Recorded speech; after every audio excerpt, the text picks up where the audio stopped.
and in the same age bracket, and to the fact that if we continue along present trends, that all poor people in America by the year 2000 will be women and their children.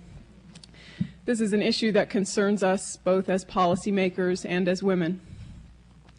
The moderator for our panel is Ellen Goodman. Ms. Goodman, as I'm sure you all know, is the author of a biweekly column in the Boston Globe that circulated to over 300 newspapers nationwide. She is the author of a book on social change entitled Turning Points. She was awarded a Nieman Fellowship at Harvard University in 1973. She's been honored by groups such as the American Association of University Women and the American Society of Newspaper Editors. In 1980, she was awarded the Pulitzer Prize for Distinguished Commentary.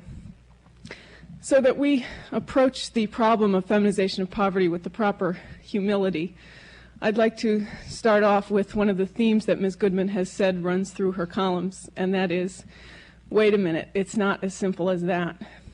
I'm very pleased to introduce Ellen Goodman.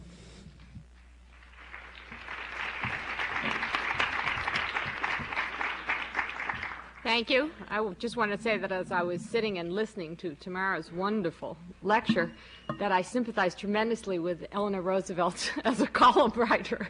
All of your descriptions. I just sympathize with her most is that. The only thing I ever held against Eleanor Roosevelt was when I heard that she had done all of her Christmas shopping by Halloween. I don't know if that's true. I hope it isn't true.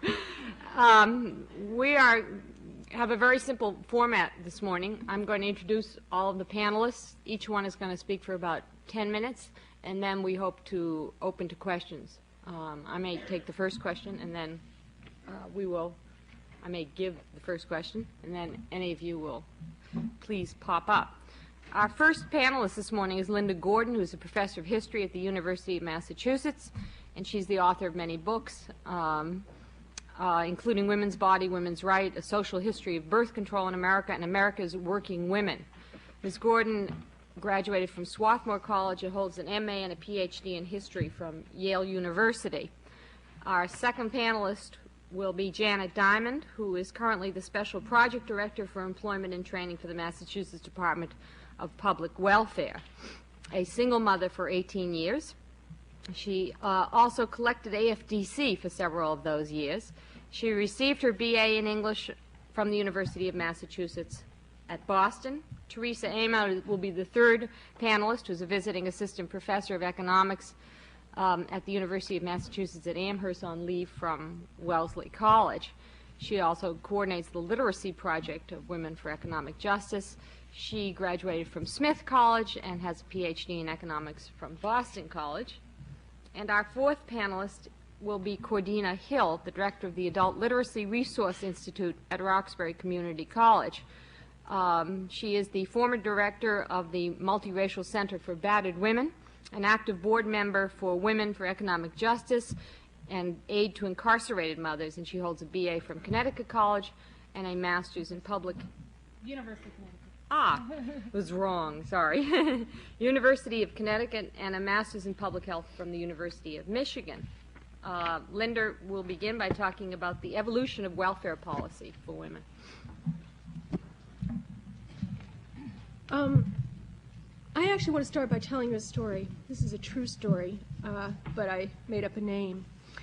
In 1921, an Italian-born mother of three, pregnant with a fourth child, came to the office of the Boston Family Welfare Society asking for help.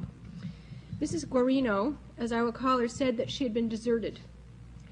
Since she did not speak English well, the workers of that society thought they had misunderstood when they could find no record of the existence of her husband, but they soon discovered that she had given a false name for him, nor had she been legally married at all. Her story may surprise you, but it was not an unusual one among immigrants of her generation.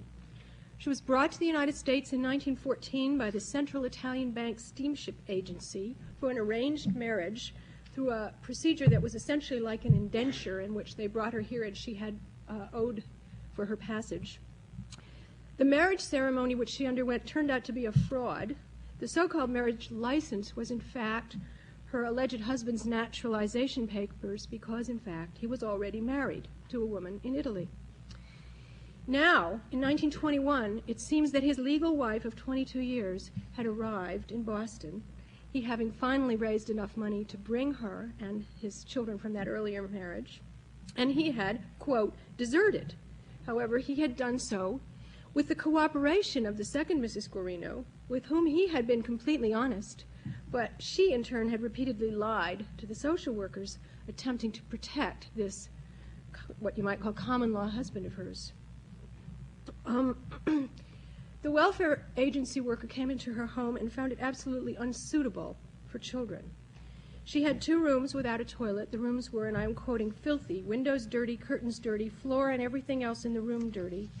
A fountain syringe was hanging on the wall, and a vessel, which was in unsanitary condition, that means a chamber pot, was sitting on the floor. There was no heat. This was the middle of February. The children were clad in one garment. There were buckets of ashes, various odds and ends of food and rags. All of this I'm quoting. It seems that the children were left alone all day from 7 a.m. to 5 p.m. while their mother worked, and that she was dependent on the landlady and various neighbors who went into the home several times to check on the children, who were aged 6, 4, and 3. She had also lied in an attempt to cover this up from the social work agency and claimed that she had hired a paid babysitter. She refused to tell them where she worked because she also denied working, and furthermore, she refused to go to the hospital for her coming confinement with her 4th child, preferring to be, and I quote, attended by a neighbor woman who looked after her when all her other children were born. Concerned about child neglect, the social workers arranged to remove these children from Mrs. Guarino and place them in an institution. I want you to consider this story in terms of the remarks I will make and think about what kinds of help for Mrs. Guarino might have been preferable. I'm sure it's not going to surprise you that in a discussion of the feminization of poverty, I've chosen to talk about single mothers. Single mothers are not a new phenomenon today. In Boston, between 1890 and 1920, you had an average of about 19% of households headed by women, a figure not so awfully different from that which we have today. What was new was that single motherhood, which had always existed, was a problem in a new way in a wage labor society. Because previously in rural family-based economies, such as those in Italy where Mrs. Guarino had come from, a single mother left with children was more easily absorbed, at least economically, into larger households and larger economic communal structures. The single mothers that I've met in studying these social work case records, which is the source of my information, were generally in 4 categories. Quite a number were widows, many more than there are today because many more men died young. There were very few divorcees, because both their class position and their Catholicism tended to make it difficult for them to get divorces. There was a vast majority of separated women, many of whom were living in fact, common law marriages, though Massachusetts law never recognized and still does not recognize common law marriage. But these women frequently tried to hide their relations with men because those were considered immoral.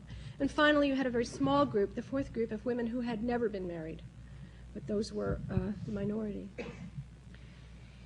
They faced an enormous problem in trying to earn money and to raise children at the same time. And the main reason for that problem from today's perspective, I want to remind you, is that there was at that time no form of public aid to women with dependent children. Not only was there no federal aid, the AFDC program was enacted in 1935 as part of the Social Security Act, but there was no state aid. The campaign for state mothers' pensions began in the decade essentially between 1910 and 1920.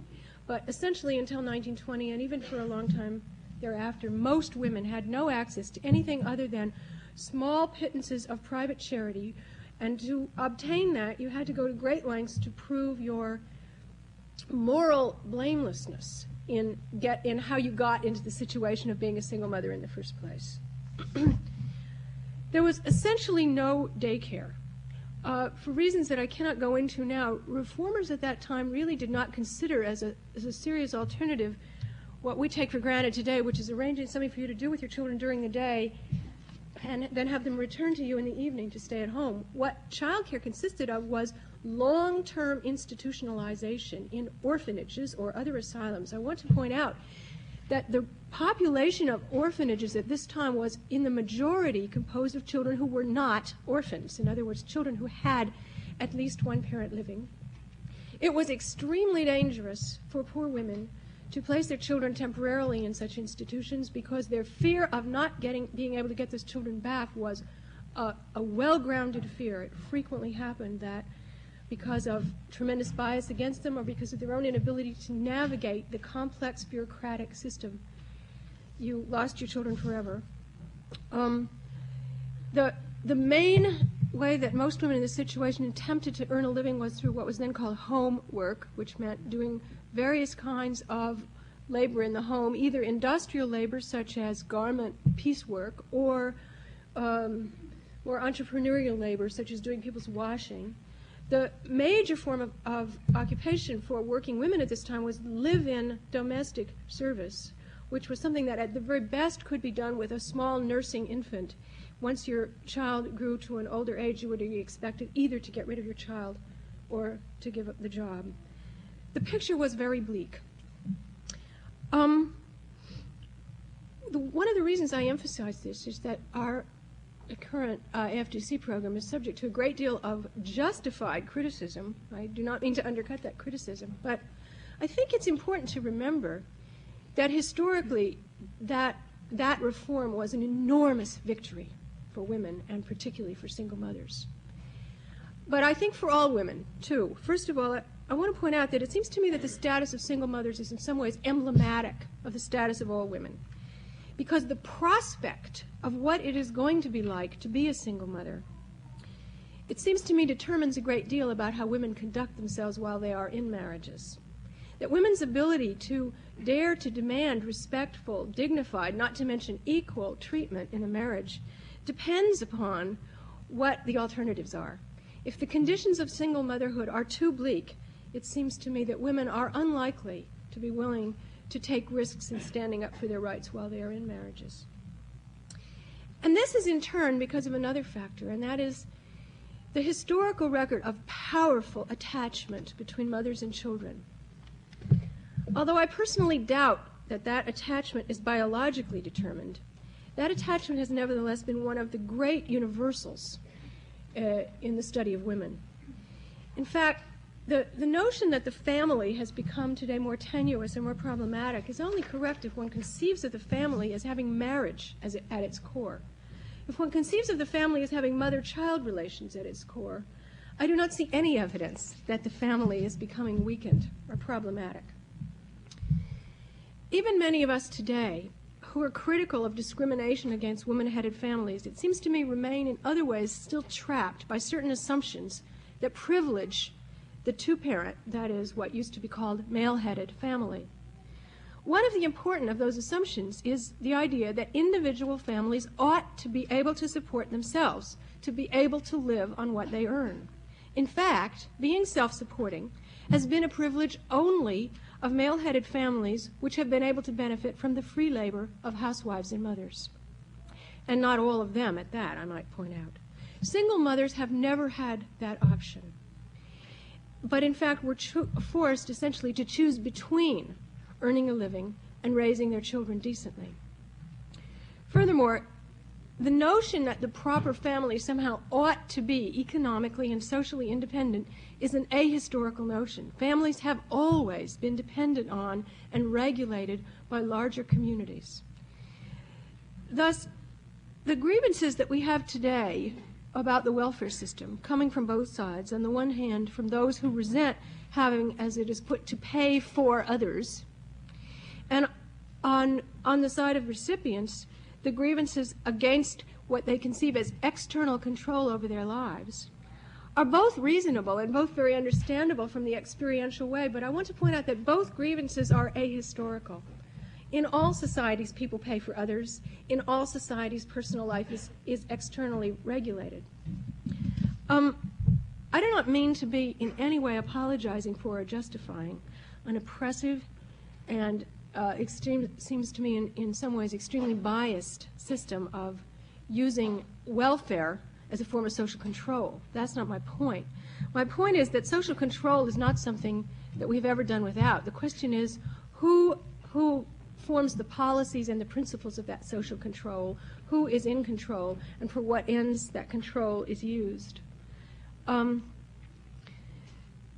To say finally what I would conclude from the perspective in which I have looked at these families, which is the perspective of child welfare and the problem of child neglect.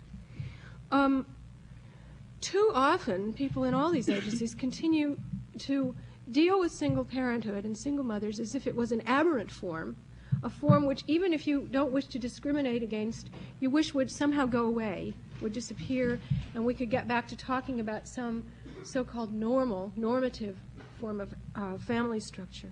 It seems to me that we need to recognize as equally permanent this as one of many forms of family life, to deal with the fact that the society is going to have to be responsible to aid those who need it in the enormous task of the raising of children, but then to figure out how we go about doing that in a way that is not so oppressive and so repressive to single mothers as it has been in the past. I'll stop there. Okay. Thank you. Janet Diamond is next. I'm glad Linda started out with an anecdote, because I would like to begin by saying a few words in defense of anecdotes, because I also am intending to use anecdotes, and for me you will not hear a lot of statistics and numbers, although I do deal with them every day, because for me the feminization of poverty, and I would like to spend a few more minutes in a bit talking about that term itself, is not a matter of numbers and not a matter of percentages and statistics. For me, it is the experience of myself and most of my friends. So I cannot be dispassionate in my analysis of that particular phenomenon because it's very real. Unfortunately, the only other person I know who is thoroughly behind me in using anecdotes for social policy is Ronald Reagan. But since he's in the game and does it very, very well, we figure that we should be in the game too and offer alternative anecdotes to people who buy cigarettes with food stamps. The term feminization of poverty is a fairly new term, and I have two responses to that term. My first is, I think it's a trendy term. It's not an accurate term in that poverty has not just become feminized, as Linda has pointed out. The face of poverty has always been the face of a woman with children attached to her. And I think that any time we use that term, we have to bear in mind that it is an inadequate term. My other response to that term is that I am a little bit annoyed at people who make too big a deal out of focusing on the term, because I think it's useful. And it's useful because it's trendy. It's useful because, like the metaphor in Rumpelstiltskin, when you can name something, you can begin to control it. Even if the name is not adequate, at least it's a name. People can begin to talk about it, and from talking about it, from sharing that experience, we can begin to address the problems that arise through that situation. So I will continue to use the term feminization of poverty because, or femme of pov actually, is that sort of nicknamed it. Because I think that's about the degree of respect the term deserves, but it deserves some respect. I'd like to switch now to a particular anecdote, and it coincides remarkably with Linda's story of a woman in 1921. This is a woman in 1984. And this is a phone call received at the Office of Client Services at the Department of Public Welfare within the last 2 days. The call was from a policeman who had found this woman, whose name I don't even know, in Park Street Station. And she had 3 children with her. She had a 4-month-old child, a 2-year-old child, and a 5-year-old child. She was unmarried. She'd never worked. She's 23 years old, and she left school in the 9th grade. That's all that I really know about her. She was found in Park Street Station because she was homeless. She had no place to live. She was put in contact with the Office of Client Services, which is also a homelessness hotline and specializes in taking care of families who are homeless. She was eligible for the services of the Department of Public Welfare, and she was therefore placed in a hotel in the city of Boston with herself and her children. In the process, however, she had been exposed, and she and her children had been exposed to some of the weather over the past week in trying to get emergency food stamps. Go from here, go from there. Her 3 children are now very ill. They have bad colds. I mean, they probably survive now because they're in this hotel. But what concerned me was on Friday afternoon, when she talked to the woman at the Office of Client Services, she had no food stamps. There was one soup kitchen open on Saturday, none on Sunday, that she could get to with her 3 sick children, and she had no food for the weekend. She had $6. The policeman had been feeding her children up to now, but she was worried. So my friend and I walked over to the hotel. We gave her $10. And I felt for all the world so awkward, so very bad in that circumstance, because I felt like those ladies from early 19th century novels that performed acts of noblesse oblige. You know, I felt like I had this little bucket of fruit to give to the poor. And it was particularly painful for me because I have been homeless and I have been without food, and now I'm in a position to do this, and I'm working for a system that is doing what seems like an enormous amount of work, an enormous amount of people working, and it's not enough. It's still not enough. That woman still needed an act of charity to tide her through. And that is partly because we don't quite yet understand in government that poverty and women and children is an absolute relationship, and that it's not simply a matter of give them daycare and a job and they'll be fine. It's so much more complex than that, that we're just beginning to talk about it, and meanwhile people are still ending up in hotel rooms with sick children and acts of charity to tide them over a weekend. Because it's not enough just to simply give handouts to people. We need to change the face of society and integrate people like that woman fully into society, and not stick her in a hotel room and give her some Kleenex for her kids' runny noses. From that, I would like to talk for a minute about a perception of welfare that I think is an incorrect perception, and that is I often hear people talk about the problem of welfare. And that always annoys me to no end, because you see, welfare was not designed as a problem. Welfare was designed as a solution to problems. And it may be a very, very bad solution. It may not have been thought out very carefully. We may not have had sophisticated marketing strategies as we're now developing, where you understand that you have to match the product to the consumer. And that's beginning to happen, but the gerrymandering of welfare policy as it's developed has not really understood who it was that it was on welfare, why they were on welfare, how long they were on welfare, what that system does to those people while they're on welfare, and why it is so difficult to find an alternative to what is admittedly an inadequate and bad system. So welfare is not the problem. So what is the problem? Why is it that we would rather focus on the problem of welfare than on the other? Because the other problems are so big and so overwhelming and so horrible that it's easier to do this blame the victim business, which welfare as a problem is a classic example of that. The problems are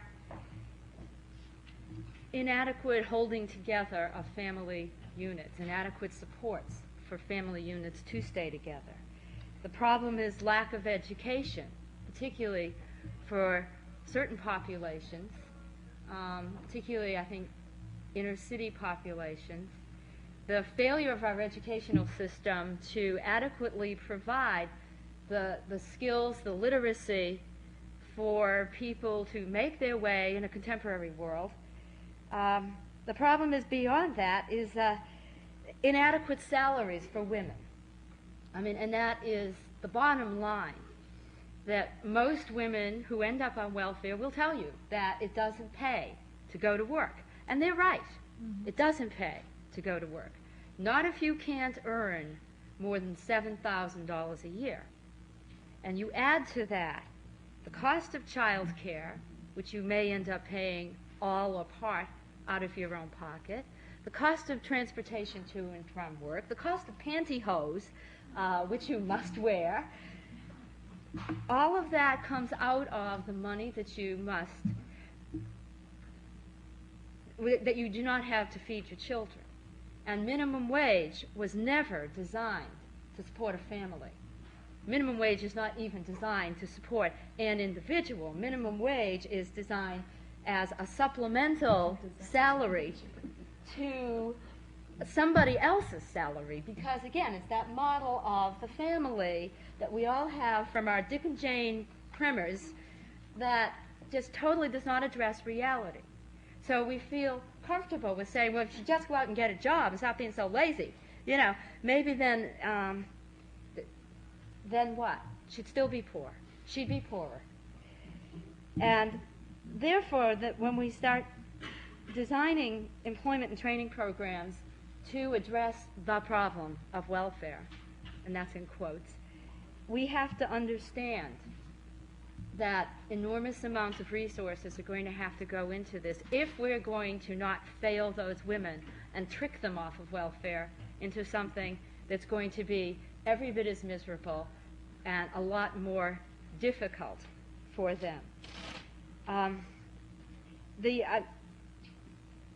We are, I understand, making progress on the adequate salary level. I just wanted to sort of do this as an aside. We went from 59 cents in 1970 to 61 cents in 1980, incomparable to a man's $1 an hour. We all have to take our 59-cent buttons and throw them away now. 62 cents. 62. Oh, well, that's my calculations will be off then. Because I figured that at 3 cents a decade, by the year 2210, we'd be equal. We can't wait. We can't wait that long. Okay. Finally, I would like to wind up by saying that Massachusetts is making an attempt to address the issue of being on welfare for those women who would like to leave the welfare rolls. And in doing that, we are looking at some of those reasons why welfare is a better alternative to employment, and trying to build in literacy programs, child care, skills training, those kinds of things. I can tell you that as quickly as we pump dollars into the child care pot, they're gone. They're gone like that. We'll never meet that need. And it's not enough for the state to come in and play sugar daddy to what essentially is a problem for as much for private industry and for those people who profit from the low wages of women workers. It has to be a total response, a societal response that goes so far beyond the feeble efforts of a Massachusetts welfare system trying to buck a national trend as dollars keep getting yanked out of the national pot of money. There is no national child care policy. There is no substantial amount of money for child care in the national budget. And that's a crime. That's a real crime. It shows you the value of children in our society as well as the value of women's labor in our society. And until that's addressed on a national level, until we have a private sector response to their responsibility for providing child care, until child care is as much a benefit and assumed to be a benefit as health insurance is now, then, and flexible hours and all else that goes along with that,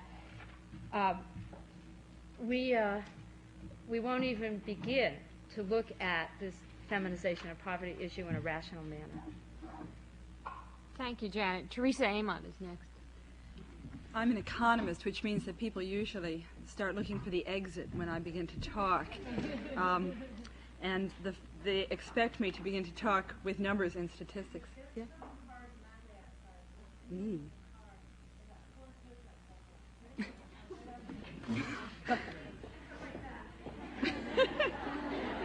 This is keeping our priorities in order. You see? You see? There you go. That's a woman with math anxiety. Carrying valiantly on. That was not personal, Teresa. That was not personal. And it it was, is however, political, an economic issue. Yeah, it certainly is. The feminization of Scarcity, poverty. scarcity. Scarcity of money, scarcity of parking places, scarcity of a lot of stuff. I want to focus on two things that have not been said up until now. And in so doing, I want to also add that I am pleased that I can do that because other people said some of the things that I wanted to say. So I can pull out of what I'd hoped to say, just a few things. Now, one thing that I feel compelled to mention here is something of a caveat on the term feminization of poverty, and that is to remind us all that there has also been a racialization of poverty in the United States, that this is that when the National Advisory Council on Economic Opportunity, which is the same body that predicted that all of the poor would be women and children by the year 2000, assuming present trends continued, that group also came up with, I think, a remarkable statement for a bureaucratic presidential commission, and that they said that if there have been any winners in the war on poverty, they have been mainly white and mainly male. And that, let's keep that in mind, that there are black men in poverty as well, there are Hispanic men. In other words, people of color in this society are likely to be poor. 1/3 of the black population, which includes men, lives below the poverty line. Actually, it's more than that now. It's almost 40%. So let's keep that in mind as we talk about the faces of women and children in poverty, because among other things, they're likely to be brown and to be black. Now, another thing that I want to talk about follows from that, and it follows because we have a society that certainly has given considerable privilege and power to whites and not to people of color. And that is how we design our social policy towards the poor. It is no accident that our social policy towards the poor is, as we've all said, often punitive, often repressive, often stigmatizing.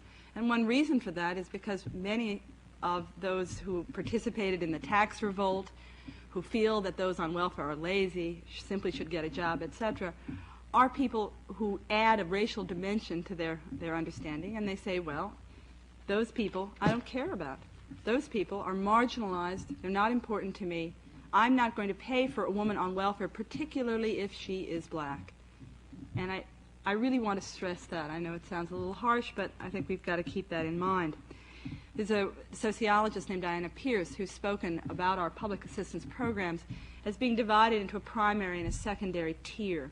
And in the primary tier of public welfare, public assistance programs, we encounter programs like Social Security, unemployment compensation. And in this tier, public assistance is not conditional upon your pauperization. You don't have to be desperately poor. Among other things, you do not have to sell your house, your car. You don't have to run your savings account down to zero. What you are receiving is public assistance, just like the welfare mother. But you're receiving it as a right and not as a privilege. And no one is going to add the dimension of stigma which conveys social control to that, to the receipt as a condition. Now, in the secondary tier, we have a very different situation. To receive public assistance through the secondary tier, and this includes AFDC, and it includes other state general relief programs, it's what's called a means-tested program. In other words, you have to prove that you do not have the means to subsist independently, which raises the point that Linda Gordon mentioned earlier about what it means to live independently as a family unit. You have to prove that you don't have the means, and one way to prove that, of course, is to not have any of them. That also involves surveillance. If it's a mean-tested program, you are going to be watched to ensure that you continue to meet the program criteria monthly. Now, this places, among other things, it places the administrators and the caseworkers in these programs in a very contradictory and difficult situation with respect to their, quote, clients, their constituency. And there's been a lot of interesting work done by women asking themselves what it means to be a social worker in the context of an AFDC system that on the one hand it represents a certain amount of victory. And it represents a victory not only for the progressive reformers, the women who undertook social housekeeping, mainly upper middle class white women, but also a victory for the poor themselves who did organize and who were part of the movement to produce public welfare, certainly part of the movement in the 60s, part of the movement today. There are many organized welfare rights groups that are out there shaping social policy in Massachusetts, as a matter of fact, which is one of the reasons why we don't have a workfare program like many of the other states. We don't do that because we have a very active and very vocal welfare rights group, many of them actually working in the state.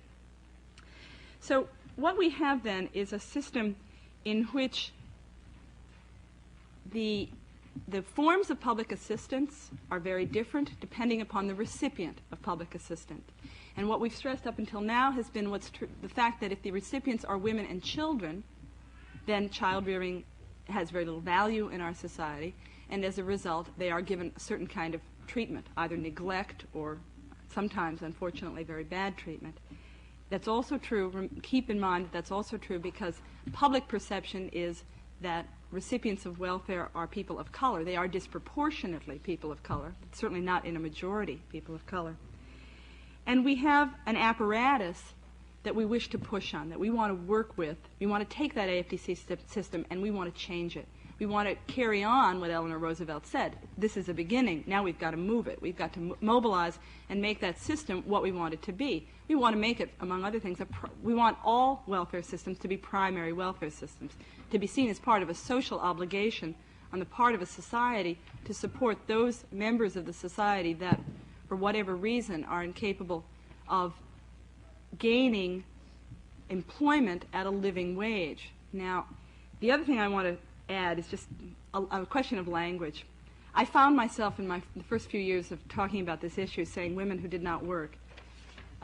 Women on welfare work. They work all the time. Of course, they work raising children, but they also work to get and to keep welfare.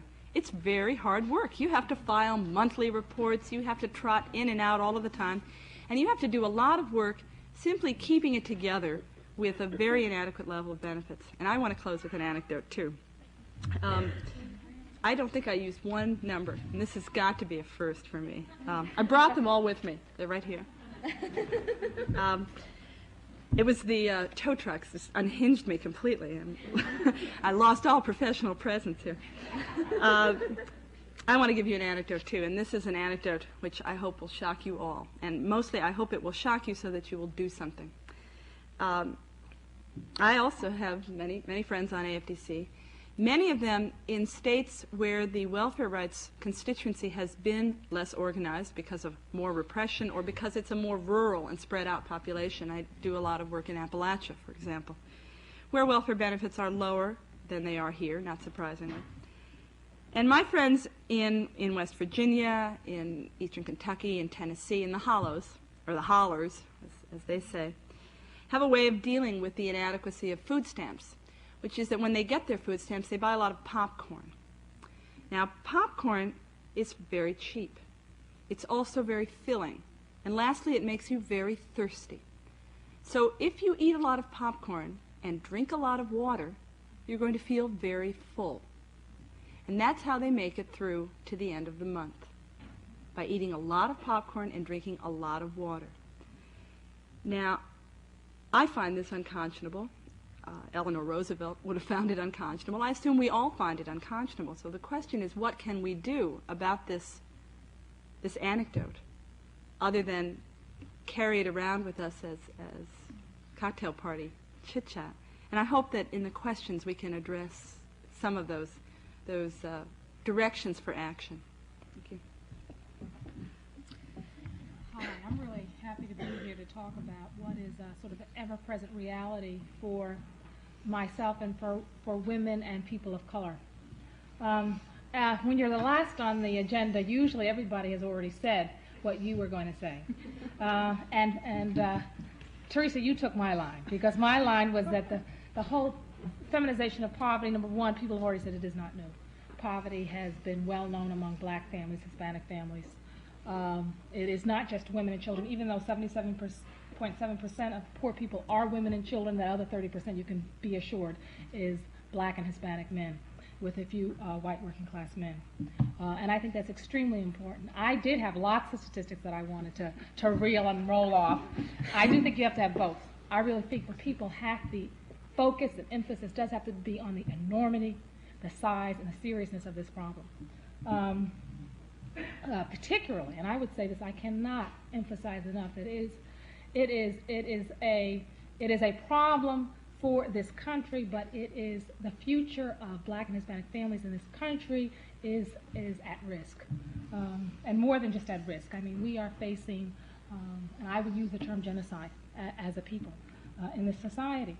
One of the things I want to say about the whole problem of poverty in this society, and I'm going to move off because like I said, I'm not going to go through the statistics that I did have.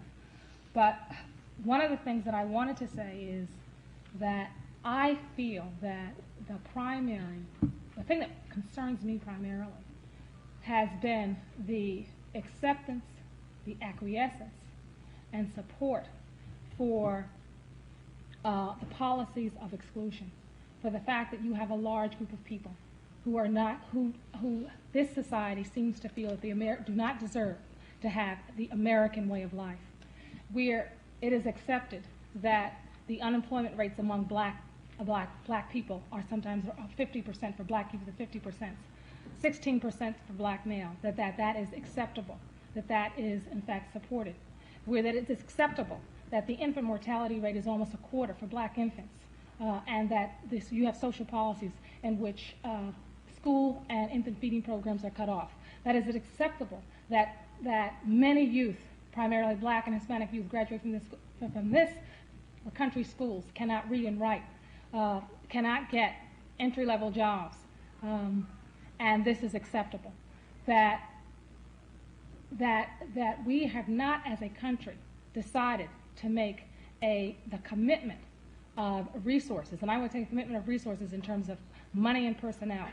And until this country, as far as I'm concerned, until this country, even though it is probably one of the most westernized, highly industrialized, and now moving into a high technology society, does not proportionately put its resources in at the same level of other, let's say, Western European countries, that we far, far below do not make. And I think Janet talked about the fact that, like I said, the need for child care in this country is tremendous, and yet the commitment of resources is not there, and it's not going to be there. We can talk all we want to about needs and problems, but unless the society decides it's going to make the commitment of resources, we're not going to see any changes, and we're going to basically see a whole group of people, primarily black and Hispanic, some white women and children, being totally, totally lost in terms of being able to be productive and powerful members of this society. And I want to talk about some of the other thing that I want to talk about, quite frankly, is some of the gaps that I see in some of the social policies, initiatives that have been worked on both by policymakers and by activists. And there are three areas I want to talk about is child care. I think Janet's talked about, a lot of us have worked on trying to get affordable, accessible child care both within the community and in the workplace. I think one area that we haven't addressed enough is the whole need for, given the fact that in our cities 55% of teenage girls are becoming pregnant and dropping out of the school, and the importance of making sure that those girls stay in school so that they, not only themselves, but their children have a decent future is extremely important. And I think that policy initiatives really need to be made in creating not just community-based child care, but child care right within the schools. And I think that child care also has to be tied to curriculum in which every child, both male and female child, takes a parenting course, which might even involve working in that high school-based child care. I also think that there needs to be a lot more done in the school, basically not only around issues of parenting, but also around issues of changing cultural orientation of every kind of text. The second thing I want to talk about is the whole policies around pay equity and comparable worth. Those policies are only going to affect, although it's important that I think that those strategies, that we continue to work toward those strategies, and I think there's been gains made with pay equity and comparable worth. Those strategies are primarily affecting, I would say, white women and very few women at that, and I think we're really talking about working women. And while those do help some women in terms of increasing income levels, I think the huge number of women who are not working, who are on AFDC and who want to work. It's not that they don't want to work, but as Jen has already said, that the welfare system makes it almost impossible for them to advance their level of income. In fact, it penalizes you if you gain more income. Even though it's below the poverty level, you're eligible to lose your welfare benefits. I think that until we change our welfare policy so that women can make a decent living and maintain their welfare benefits, that we can expect to see increasing numbers of women maintained on welfare and on dependency. The other thing that I want to talk about is another initiative that has to do with education and job training programs. Many women who are on FDC lack the basic educational skills that will get them into entry-level jobs that have some upward mobility attached to them. And increasingly, those jobs are not only non-traditional occupations, but they're jobs that are requiring even higher level skills. And the problems with a lot of the job training programs in terms of the skill levels are that they do not take into account, not only do they not have enough money attached for support services like childcare, but also the training times are such that they do not have included within them basic skill components so that women are even able to qualify to get into the programs based on their reading, math, and writing skills. And thirdly, the job training programs also are primarily performance-based programs. In other words, programs that are skill training programs run that they get based on whether they're able to place people in jobs. And if you get somebody they don't think they can place in a job, particularly if it's a higher, an entry-level job with higher mobility attached to it, most of those people are men. They are not women, and they are particularly not black and Hispanic women. So I think that we really are talking about reframing a lot of our job training programs and putting a lot more emphasis in basic skill programs and definitely into our educational system.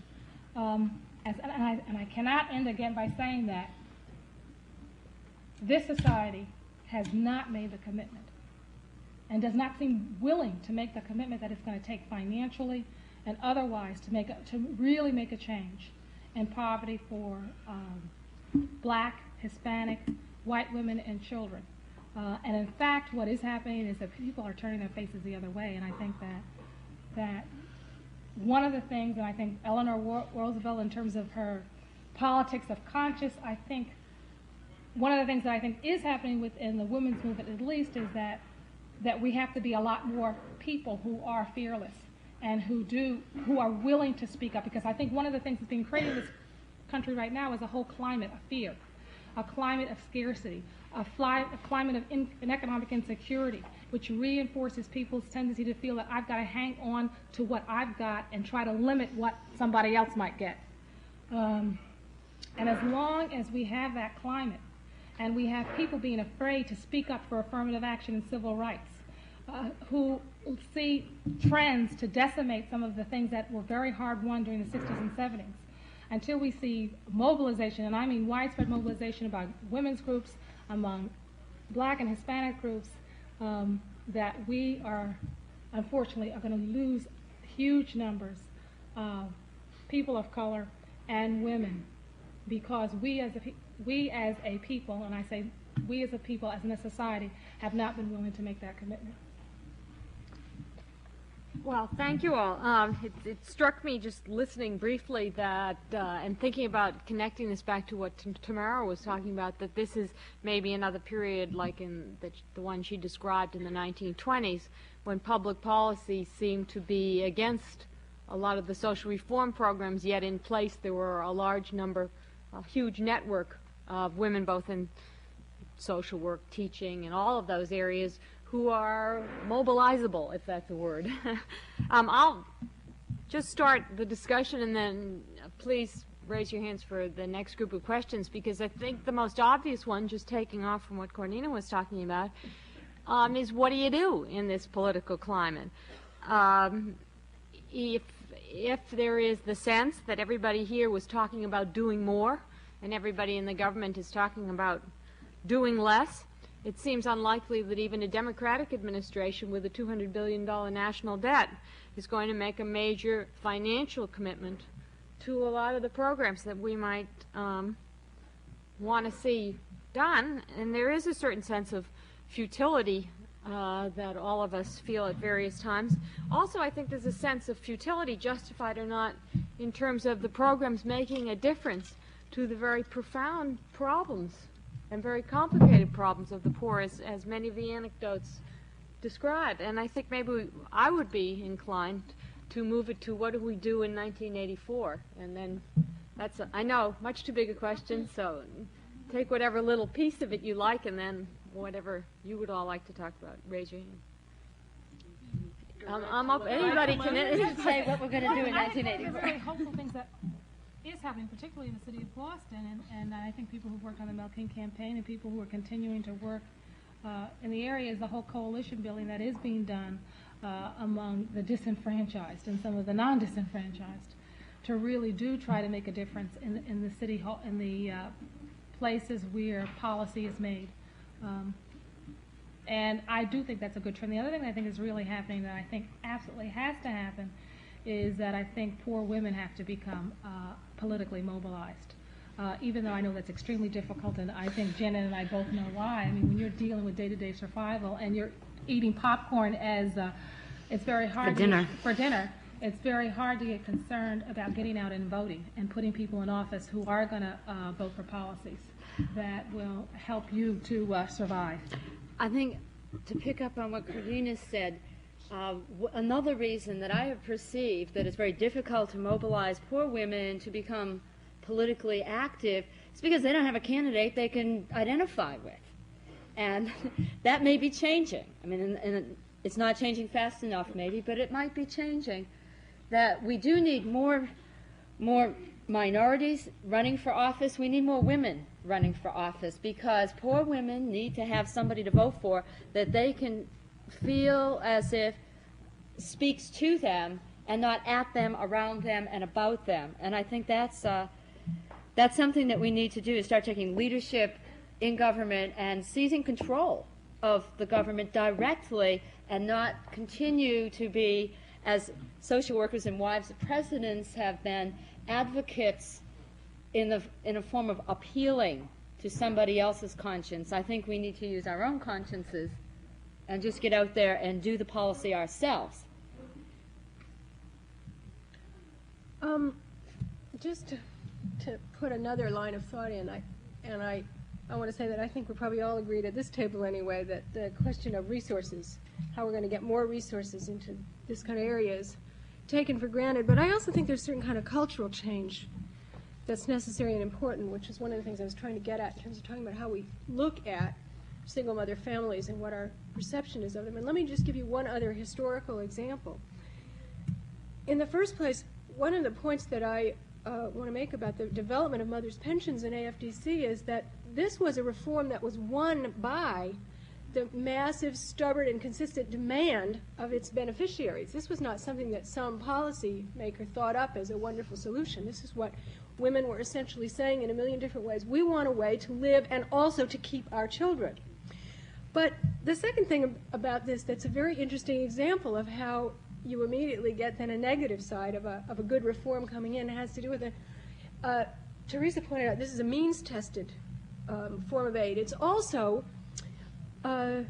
a moralistically tested form of aid, because from the very beginning, the mother's pensions and later AFDC law was a form of aid to children in which it was specified that the children had to be living in what was called, quote, a suitable home.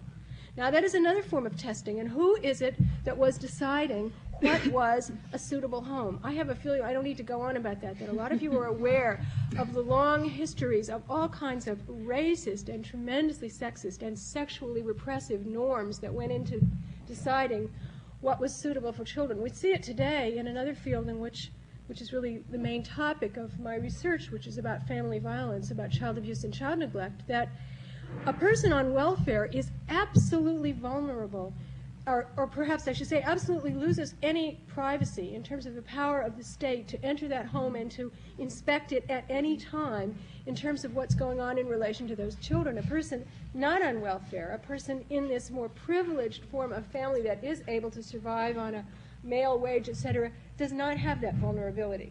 And we, in fact, know very much less about the conditions of child raising that go on in those kind of homes than do in others. This is just an example of an area that isn't just simply a question of how we use our resources, that is an area about how we think about what the family is and how children should be raised in our society that needs some questioning, I think.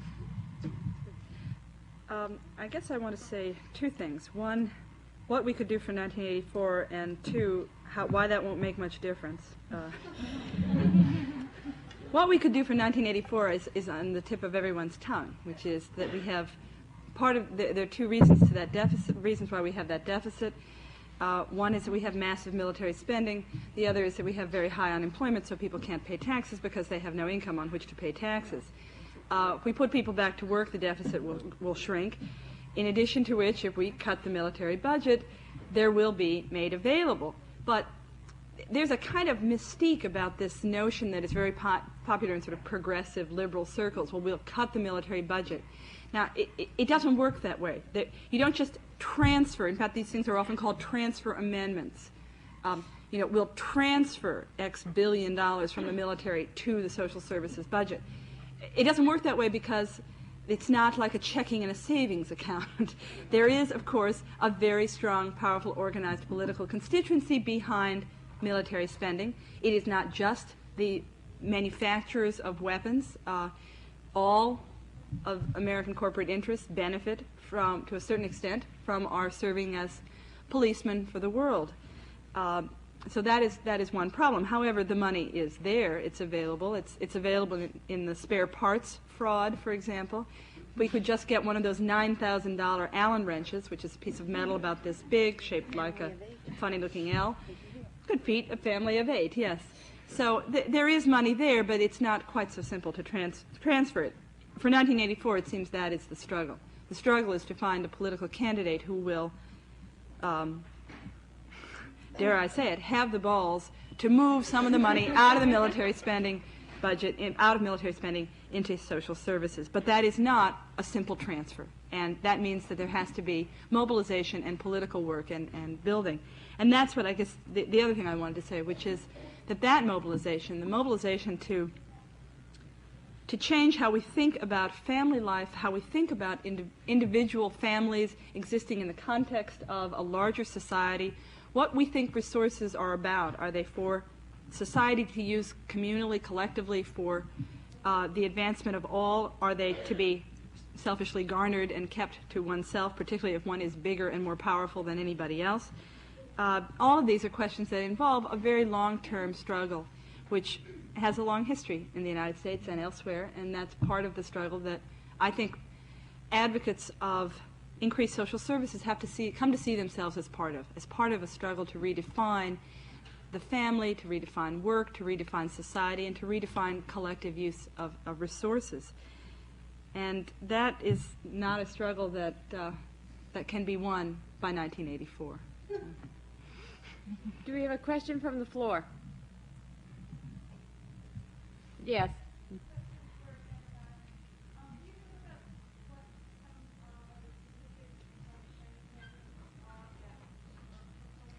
I'm sorry, I can't hear you. She wants to know about the training programs.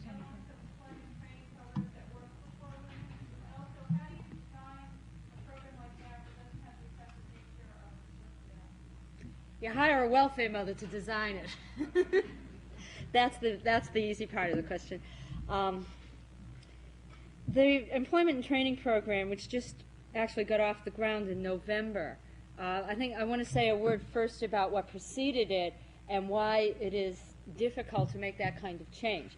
Which preceded this program was a program called WTP. Before that, a program called WIN that's been around forever and has been basically the federal response to women on welfare. WIN was pretty much a failure because it just didn't do anything, and WTP was a failure because it did bad things. So this program, which was the origins of this program, was the advocacy community, of which I was a part at the time, and it's just in its infant stages right now. However, the elements that we thought made sense that are being institutionalized now are, first, literacy has to be looked at, has to be addressed in a serious way.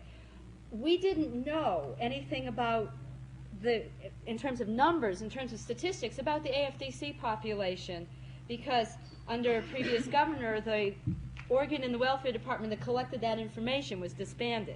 That's right. It's going on everywhere. That's the evaluation what you research don't know planning. won't hurt your conscience. Right. They kept coming up with stuff that was contrary to the direction policy was going in, so they disbanded the research planning and evaluation unit. Well, we now have got one. And one of the first things that we found out when we did a survey of AFDC mothers that in the city of Boston, 24% of women on AFDC have less than an 8th grade education. Now, I want you to consider what that means for a minute, because it's a lot more devastating than just that 24. That is hours of having sat in a classroom. That has nothing to do with literacy, unfortunately. There are more than 50% have not graduated from high school, nor have obtained a GED. When you start to do more careful analysis of literacy levels, which we're just beginning to develop the means to do that, you find that the reading levels are at 4th, 5th, 6th grade, maybe, some lower. There are lots of those skills training programs. I'm so glad Cordelia brought that up, that required 10th and 11th and 12th grade reading levels, and that's an impossibility for our people. We need to bring people up to the literacy level where they can begin to go into a training program. You can't just sit somebody at a typewriter to learn to type, which doesn't necessarily offer the best jobs anyway, but if they can't read, if they can't spell, if they can't punctuate, if they don't know a paragraph. So that's one thing. And the other thing is making child care transfer from being on AFDC into getting into some kind of a job. And child care is a very complex thing. I won't go into it too much, but I would say the two things that we're working most heavily on is developing a response to the lack of literacy and trying to figure out who in society is going to take care of the children if women are not going to be at home doing that for free. Yes? I just wanted to take on the end of that. We're in a state that's very progressive in terms of Relatively. This year. and I come from an area in the Midwest that's further behind. And having not only worked at the welfare office as a caseworker, I have some perspective on that, but also having received I think that when we talk about starting a pilot program here in Massachusetts, I just want to throw in that it's important to think about what's happening in the rest of the country, which starts out at a bottom line of a much more progressive approach. The other thing I just want to throw up as well is I think that in terms of training programs, we have to look at age as a discrimination factor, and that there are a lot of women out there who wouldn't even be nurtured into a particular training program because of the age. Well, I'd like to ask a question because, of course, a lot of what we've talked about, nobody has talked yet about teenage pregnancy. And at the root of the quickest way to become poor is to be a teenage mother. I mean, I know everybody knows that. I was just throwing it out, and you talked about parenting training courses. I think the conundrum for a lot of us is to figure out a way around the teenage pregnancy thing. And we all know that, we suspect that teenagers wouldn't get pregnant if they saw that not being pregnant would make a difference in their lives. It's the conundrum between, on the one hand, wanting them and certainly the boys in their life to be responsible, and on the other hand, trying to prove to them what their observations don't necessarily prove, that it will make a difference, postponing pregnancy. And have either of you got any great thoughts on that? As a teenage mother who was in high school, because I would set a bad example over in Belmont here, I have strong feelings about that, actually.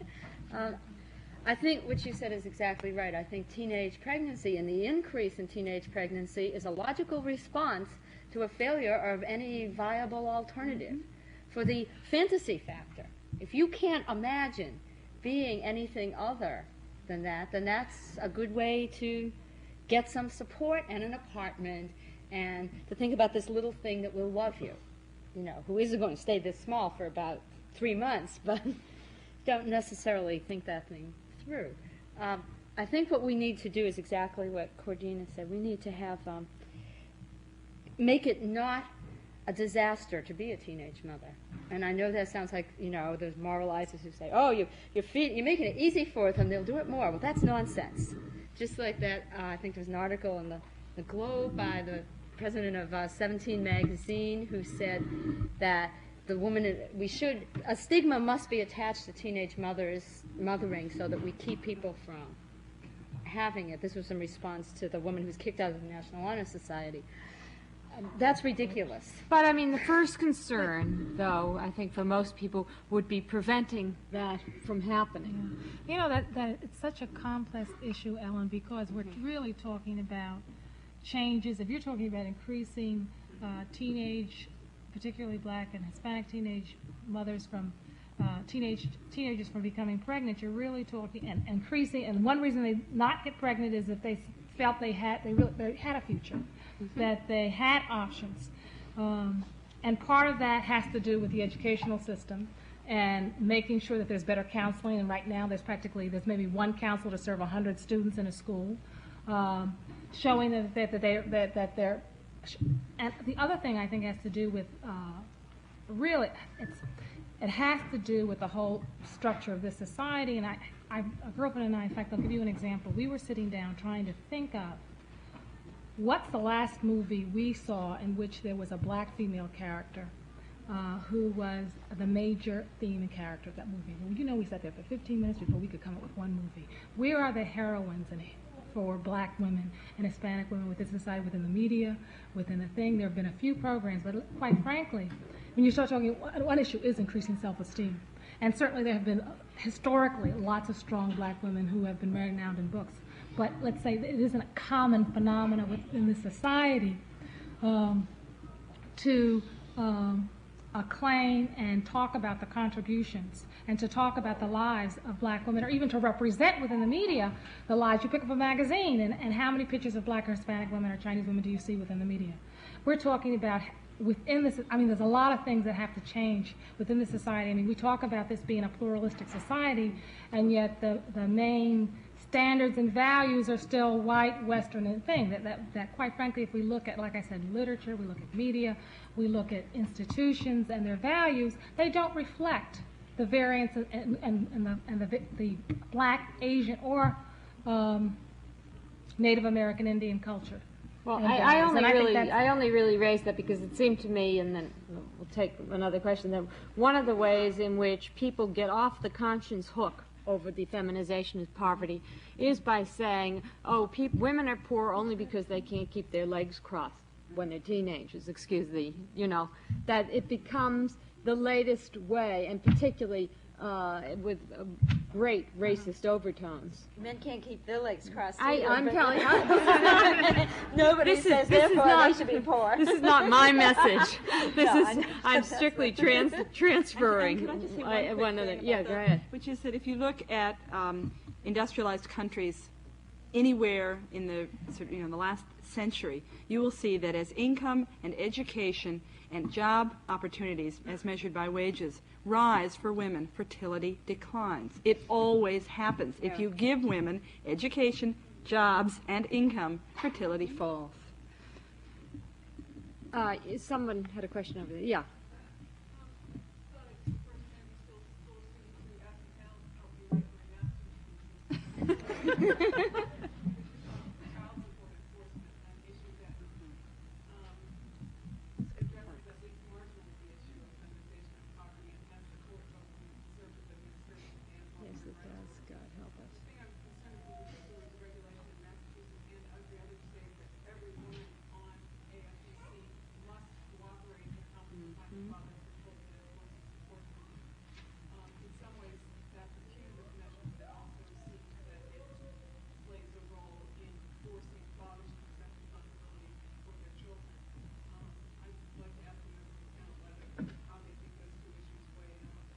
Can I put a footnote to that before the question goes out? I just got from the White House, which puts out, believe it or not, op-ed page pieces from time to time. One of the latest op-ed page pieces that came out of the White House was a piece describing how the feminization of poverty was an incorrect term. It was really the maternalization of poverty, which gets into one of those wonderful things. If women weren't pregnant, women couldn't get pregnant, they wouldn't be, right.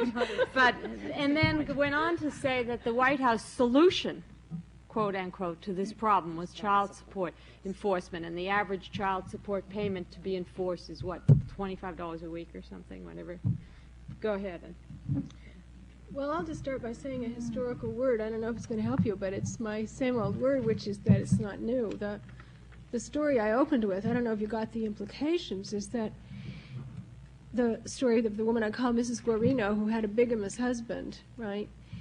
She and her husband and his first wife actually worked out their own problems in a mutually satisfactory way. It was her decision that she did not want to try to fight to keep her husband away from his legal first wife. She knew perfectly well that he could not afford to support two families. He was a pick and shovel laborer.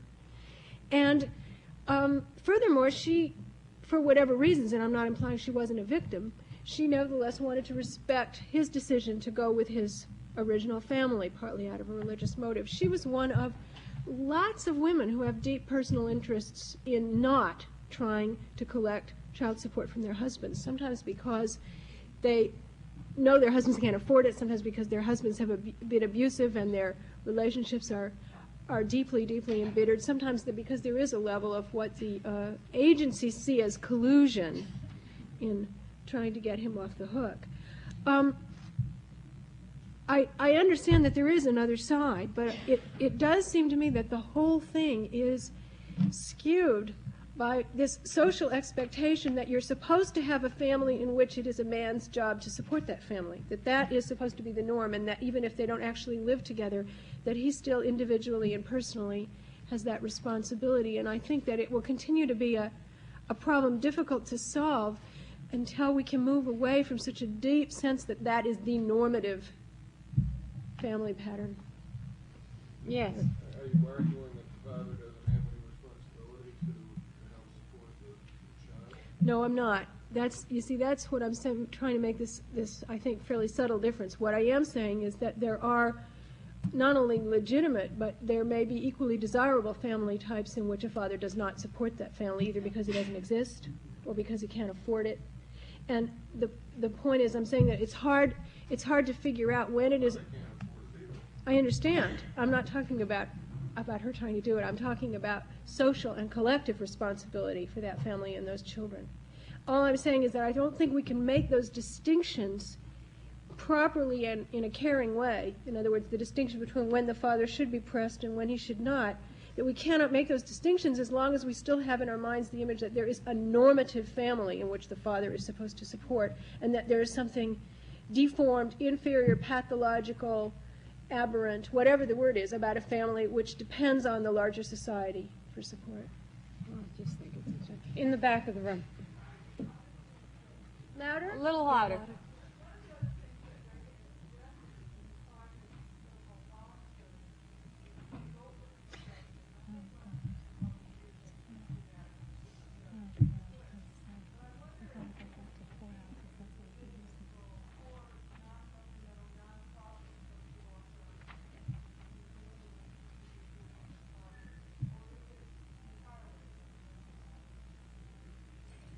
I would say that the role for voluntary agencies, and in fact, in our homelessness effort, we make a lot of dependence upon voluntary agencies. But I would say the bigger role, if you are going to be doing direct service, that's fine. But direct service without advocacy is no good. So what I would say is the primary role is an advocacy role, to change the social policy, not to supplement social policy. Because to go back to the days of the fruit basket and the poorhouse, which is the direction we're heading, is not a solution. So I would say the way to get involved is to change the social policies and allow people to get out of poverty themselves. In the back of the room, yeah. A little louder, please. I wanted to go back to what Benigno was saying about the image of the family and the image of the single mother as an aberration.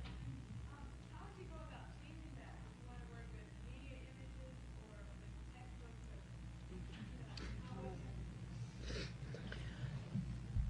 Well, just to be brief about it, because obviously there are many things that one can do, but I think what I'm trying to suggest is that some of the, I think in contemporary politics it's become fashionable or possible to distinguish between the so-called economic issues and the so-called social issues. And there's a lot of controversial social controversy in legislation, abortion obviously, but the Human Life Amendment, the Family Protection Act, and so on, which seem to me, well, all I'm suggesting is that those things are as fundamentally relevant to this problem of the feminization of poverty as the questions of the transfer of resources from one kind of spending to another. That it isn't just a question of more and more money. It is a question of challenging certain kinds of values which have imposed very restrictive definitions, not only of family life, but in areas they don't have time to get into, in some of the very specific notions about what's good for children. And I think there's also not only questions of sort of conservative versus liberal attitudes, but there are very profound questions about racial and cultural differences in terms of patterns of family life and patterns of child raising, which you see, for example, vividly in issues about child custody and the development of this. I don't know if you're familiar with the notion of psychological parenting theory, the notion that healthy children need to have very, very specific, strong bonding with one or two parents at most. And people raised in communities in which there are patterns of sharing child raising among larger numbers of people, as is, for example, much more common among Afro-Americans in this country than it is among white Americans. These are patterns of child raising that have been very discriminated against by child welfare agencies. And so all I'm suggesting is that we need to think broadly about what is relevant to the problems of women in poverty. Yes, last question, then we have to break.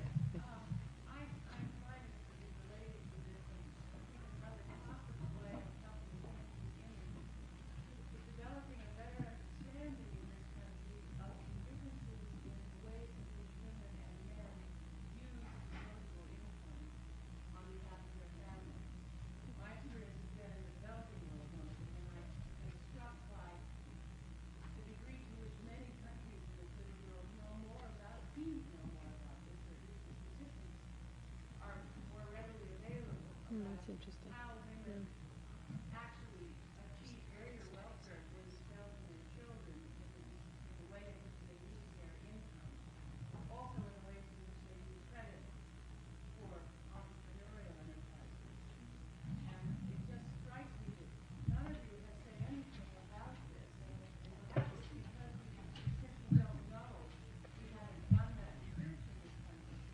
Interesting.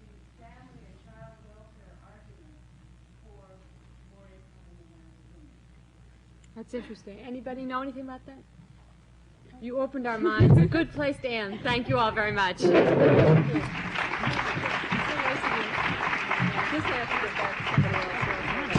We're going to break for lunch now, when I hope we will all get a chance to introduce ourselves to each other. There is one person we would like to introduce.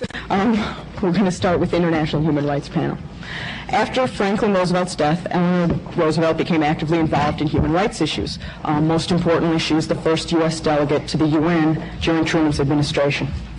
While she was there, she authored and worked on the passage of the Universal Declaration of Human Rights, and in that tradition, we're now going to be discussing the work of the UN and other human rights issues since then. I'd like to introduce the moderator for this panel, Henry Steiner, who's a professor at the Harvard Law School, where he's becoming involved in a program on human rights, working with students and teaching.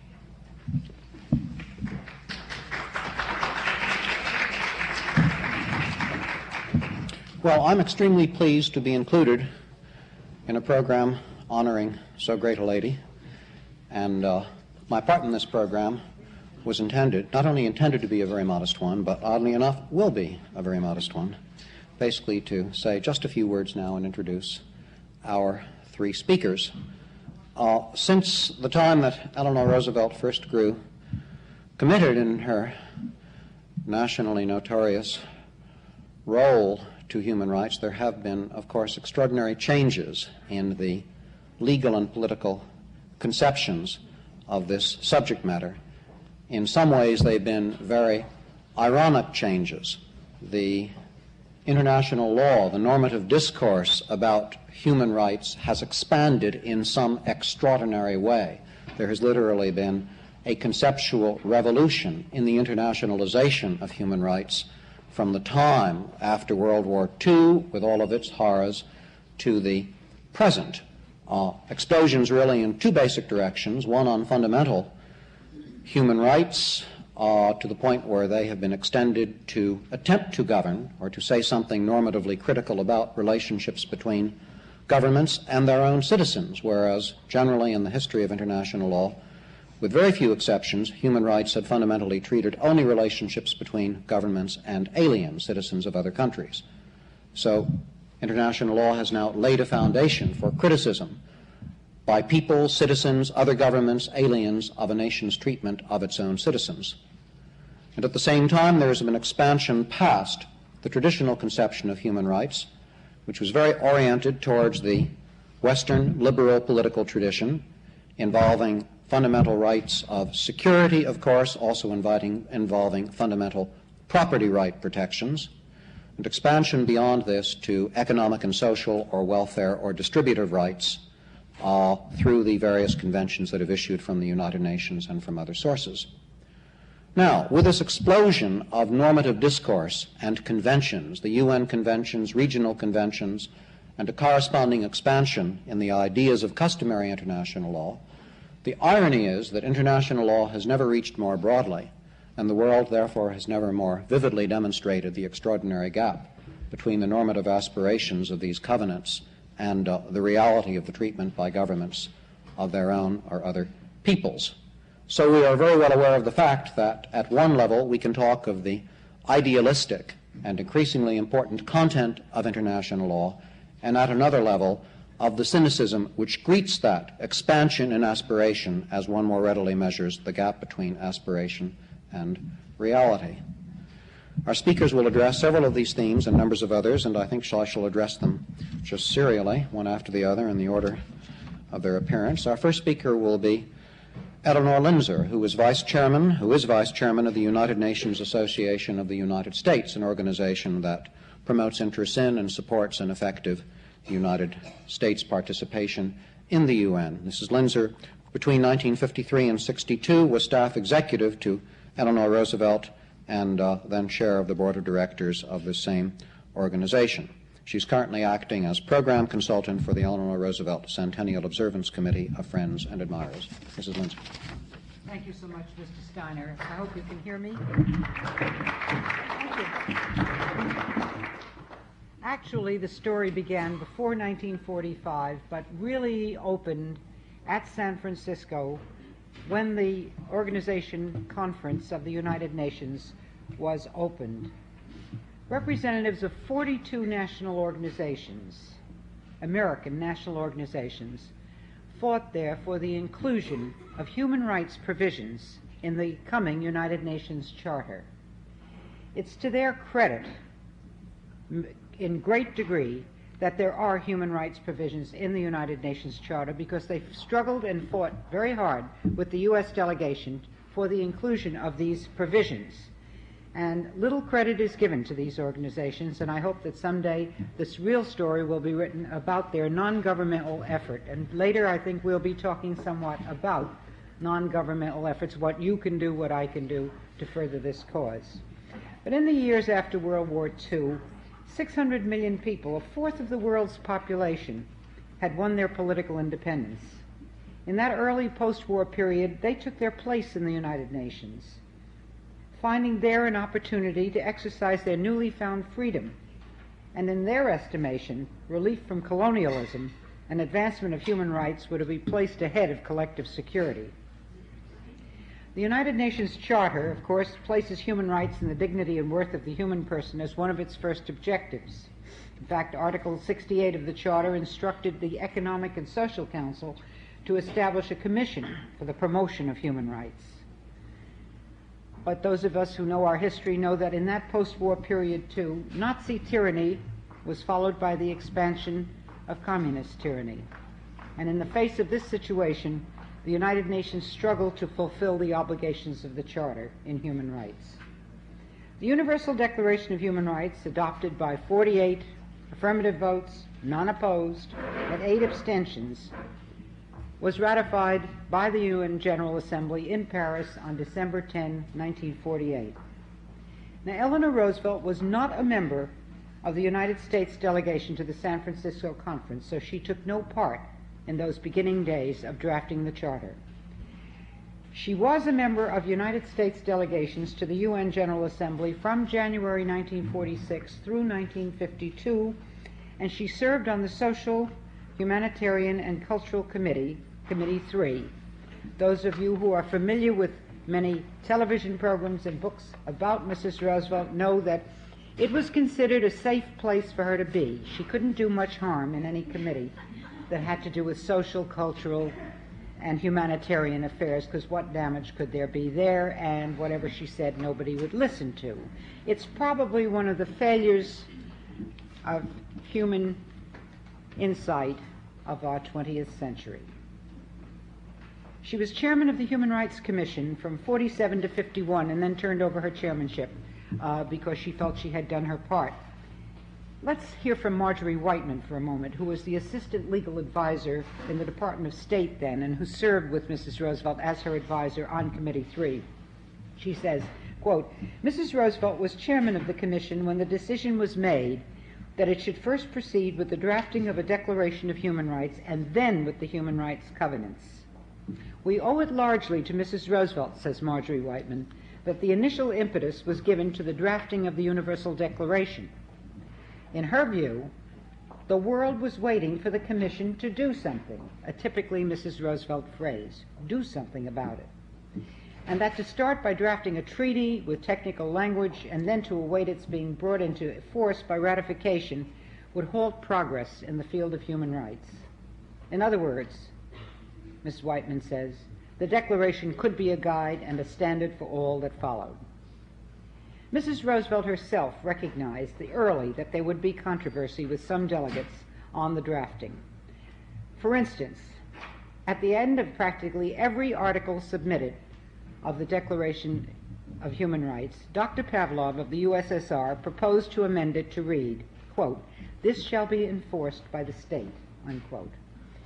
He offered it repeatedly, and it was always defeated. Mrs. Roosevelt and her colleagues also were confident, after they'd gotten through that hurdle of drafting, that the Declaration would sail smoothly through the Third Committee and go right to the General Assembly and be accepted. Instead, they worked day and night for 2 months, re-debating every article before it was approved and sent to the Assembly for adoption. In the final vote in Committee 3, delegates from 4 Muslim countries abstained, explaining that they believed the article on religious freedom was contrary to the Koran. Mrs. Roosevelt thought she had better consult with Sir Zafrullah Khan, the Pakistan foreign minister, about this stumbling block. He stated, quote, it is my opinion that our Pakistan delegate has misinterpreted the Koran. I understand the Koran to say, he who can believe shall believe. He who cannot believe shall disbelieve. The only unforgivable sin is to be a hypocrite. Therefore, I shall vote for acceptance of the Universal Declaration of Human Rights. I might say here that we must recognize about Mrs. Roosevelt that she was the consummate politician. She knew who to consult and when to consult that person. She knew that Sir Zafrullah Khan had great influence, not only on his own delegates, but on the delegates of Muslim countries. And she knew that this possibly could be solved in this way. Now, as to the covenants on human rights, which Henry Steiner has referred to, civil and political, economic and social, the United States and other Western powers assumed they would contain such rights as are found in the U.S. Bill of Rights and similar Western documents, as he mentioned. But the developing countries said something that has lingered for a long time because it's been paraphrased as human rights begins with breakfast. And they insisted on including clauses guaranteeing economic rights. Thus, the two covenants were to be drafted. We must realize, too, in looking back at history, that the political systems of our country and others brought up another stumbling block on these covenants. The U.S. delegation had to insist on including a states' rights clause because we could act only in regard to matters that were under the jurisdiction of the federal government. Australia and Canada were in the same boat, and the federal government could only recommend. We tend to forget the stumbling blocks that were in the United States way as well as other countries. Now, the United Nations Charter goes very far in defining human rights and fundamental freedoms and in setting up the machinery for carrying out these goals. As we know, the Declaration has been a standard itself for the European Convention for Human Rights, for the Protection of Human Rights, and the Bogota Inter-American Conference in 1948, which produced a declaration on the rights and duties of man, which bears evidence of the influence of the Declaration's view. But we look back now and say that the pioneer and heroic efforts undertaken by Eleanor Roosevelt and her colleagues, Charles Mallock, Rene Cassin, John Humphrey, and others from other countries, these efforts have not brought about a golden day for humankind. There is no High Commissioner for Human Rights. Human rights violations are rampant in many parts of the world, continue to be rampant. The Human Rights Commission itself has taken on an attitude of selective condemnations of human rights because of pressures by several governments. The Human Rights Division of the United Nations has been moved from its headquarters in New York to Geneva, where it is said, quote, there is a more friendly atmosphere, unquote. So we look back at those pioneer efforts made by Eleanor Roosevelt and her colleagues, and we are hopeful. We know the machinery is there. We know that the commissions and the divisions and the covenants and the conventions are there. What we don't know is, will the will of the governments be there? Thank you.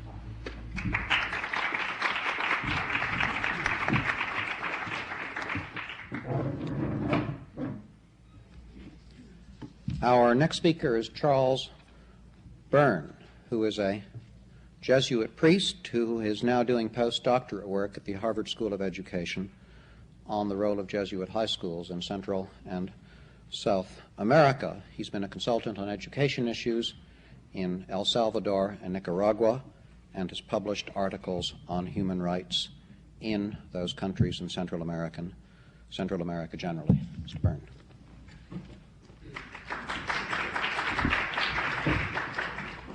I'm going to move over here because I brought a couple of slides, so I'm going to lower the lights.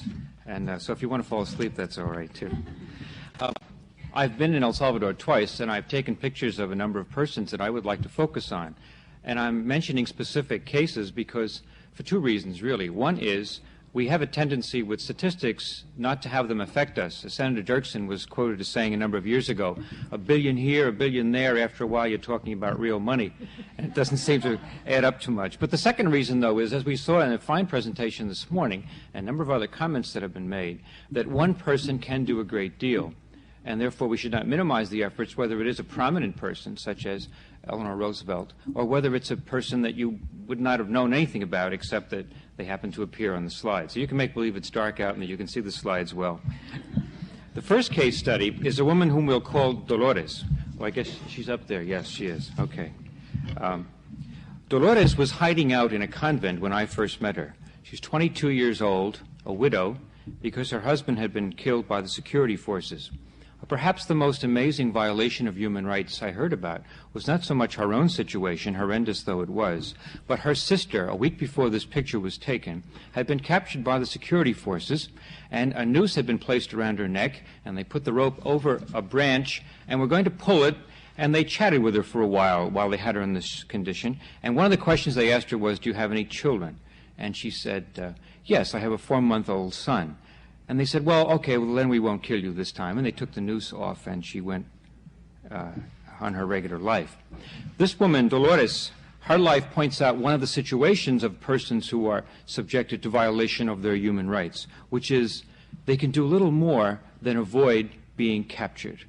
They are really powerless. Now, the second person, oops, did it turn? Well, okay. We'll call Jose. Jose is a teacher at the Jesuit high school in El Salvador. At least he was. Luckily, he wasn't home when the security forces came to get him. They got word to him to stay at school, and he was being hid out in the Jesuit residence when I was there. It was very moving speaking with him. His father, who was very much allied with the political forces then in power in El Salvador, had said to him, "No eres mi hijo, you're not my son anymore." That's how he felt about his son teaching at the Jesuit high school and teaching such terribly subversive subjects such as sociology. But then there's another way of reacting to human rights violations, and it means personal risk. Not only was this fellow risking his life, but one of his friends, who was from a fairly prominent family, risked his own life, and during a period of vacations drove Jose into Guatemala, where he escaped to Mexico, where he is right now. And that was a considerable risk to himself. A funny thing happened to him on the way back, though. Since he was in a nice car and driving along, some security officials stopped him, and he thought, it's all over. They're going to ask me what I was just doing, and I just smuggled somebody out of the country. But it was that they were asking for a ride of several of their agents back into San Salvador. And he thought that was ironic. He came, I answered the door when he arrived, and he had a sheepish look on his face. He says, "You won't believe what just happened to me." But also this illustrates something that Jose told me before he left the country. In his situation, he had two choices. One was to stay and fight. The other one was to flee, to wait for a better day and to work outside. And that is one of the most serious problems in El Salvador right now, where there are approximately 500,000 or 600,000 persons in the United States, many of them because they have fled conditions in that country. There are estimates, it's hard to get an exact amount, but there are estimates of 300,000 others who are in Mexico and other parts of Central America, and I think that's a conservative estimate, and within El Salvador itself, between 100,000 and 200,000 people. Now, with all those persons out, it does raise certain questions about how valid an election would be. But that's a very, very difficult question that a person has to ask himself or herself, do you stay and fight? The third case is Doña Josefina, an extraordinary woman who has lost 4 children. She's now in a refugee camp in San Jose Seminary. And talking with this woman, she radiated a peace and a tranquility, which meant that she had not been submissive or accepting of this situation as in any way justifiable. But she very clearly had reached a certain inner peace, that her value system said that this must be looked at in a larger spectrum, and that she should give example of hope to other persons. She will not make any history books with this particular thing, but it is still extraordinary. This woman is Maria Lopez. Maria was doing catechetical work in the refugee camps, trying to give consolation to these people, getting some education programs going in the refugee camp. 3 weeks after this picture was taken, she was captured by the security forces, and luckily the Spanish ambassador intervened, and they were able to get her out of the country within 2 days. She was not tortured. I met her in Nicaragua in September, where she's now working, and she had to leave the country, but she was working at great risk while she was there, and she did tremendous things. Fifth is a picture you can't see too well, but it is a grave. It's a grave of Sister Ida, one of the Maryknoll nuns, murdered in El Salvador. Today's New York Times has an extraordinary front page article in which a high official has spoken to several congressional members of the United States Congress and has identified Colonel Casanova as the person who ordered that the sisters be murdered. And he is a cousin of Diaz Casanova, who was the current defense minister, whom he accuses of being in charge of the cover-up. Now, persons like Sister Ida, who actually arrived in El Salvador the day that Archbishop Romero was murdered, chose to work as an expression of their faith, but as a way of being concerned for the intrinsic rights of persons. This didn't end, however, just with her grave here in the small town of Chalatenango, which I was privileged to visit, but with many persons that she helped. This picture shows 3 women. The one in the middle had told me a very distressing story that just about a week or 2 before I took this picture, some nice, shiny trucks, non-lethal trucks, drove up to her house with soldiers in it. They came into the house, took her husband out, and murdered him out in front of the house. All 3 of these women are widows, and they were incredibly motivated to continue their work for their own people, especially by the example of persons like Sister Ida, so that even though she was murdered, her work continues. She's helped set up a refugee camp in a lower church, San Roque, and this little kid with these pictures, I don't know if you can see it too well from this angle, I can't, a tremendous dependency these people have on the work of persons working for human rights, but in a very concrete way. Because you have to translate the statistics of these persons to really understand it. Now, there are certain ones who say that there's been a tremendous improvement. Here you have a billboard that indicates that the army and the government are only going to work together with the people for the benefit of the whole patria, which is an interesting experience. But then what happens more often is, like this soldier going out, if we're on the right slide, and stopping traffic. Usually the people are herded into trucks like this. This is a common way for the poor people to travel in El Salvador. And just make sure that's what's on here. Yes. Yes, it is. These soldiers have the power to stop a truck like this and then decide whether these persons are subversive or not, and then many of them just disappear. Now, there are certain officials who consider that there's been an improvement in this situation. The number of persons who were murdered by the security forces, by the government, during 1982 was 5,445.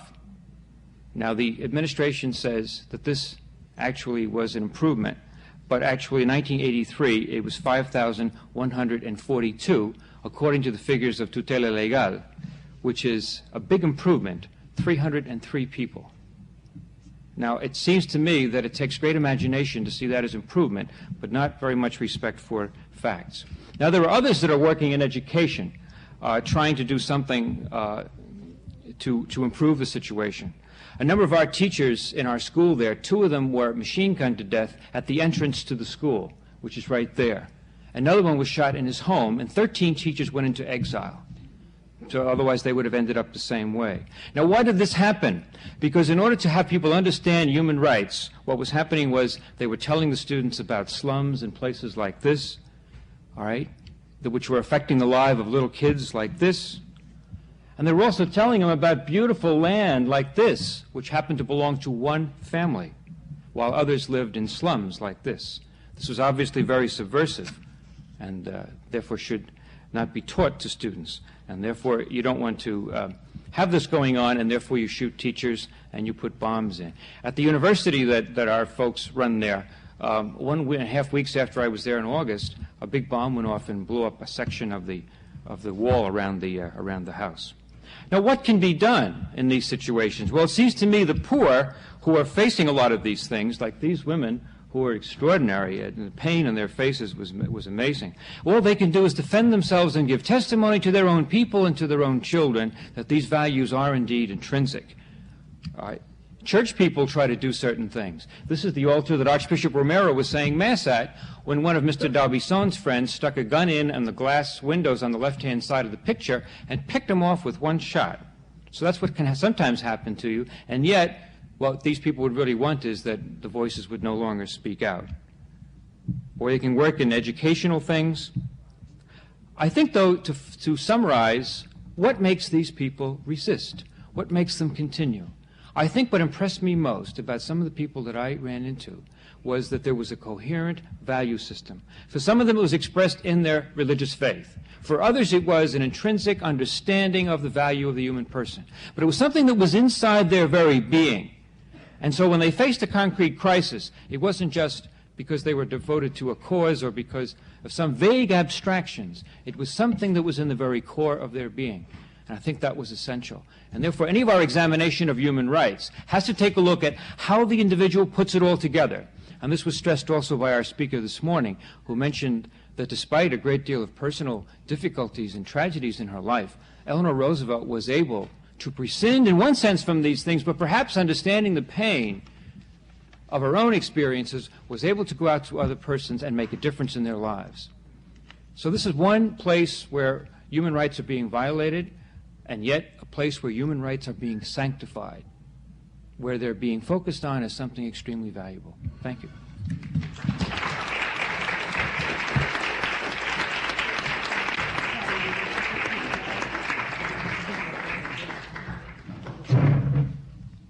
Our last speaker is Stephen Cohn, who during the Carter administration served as Deputy Assistant Secretary of State for Human Rights. He now is a professor at Georgetown University.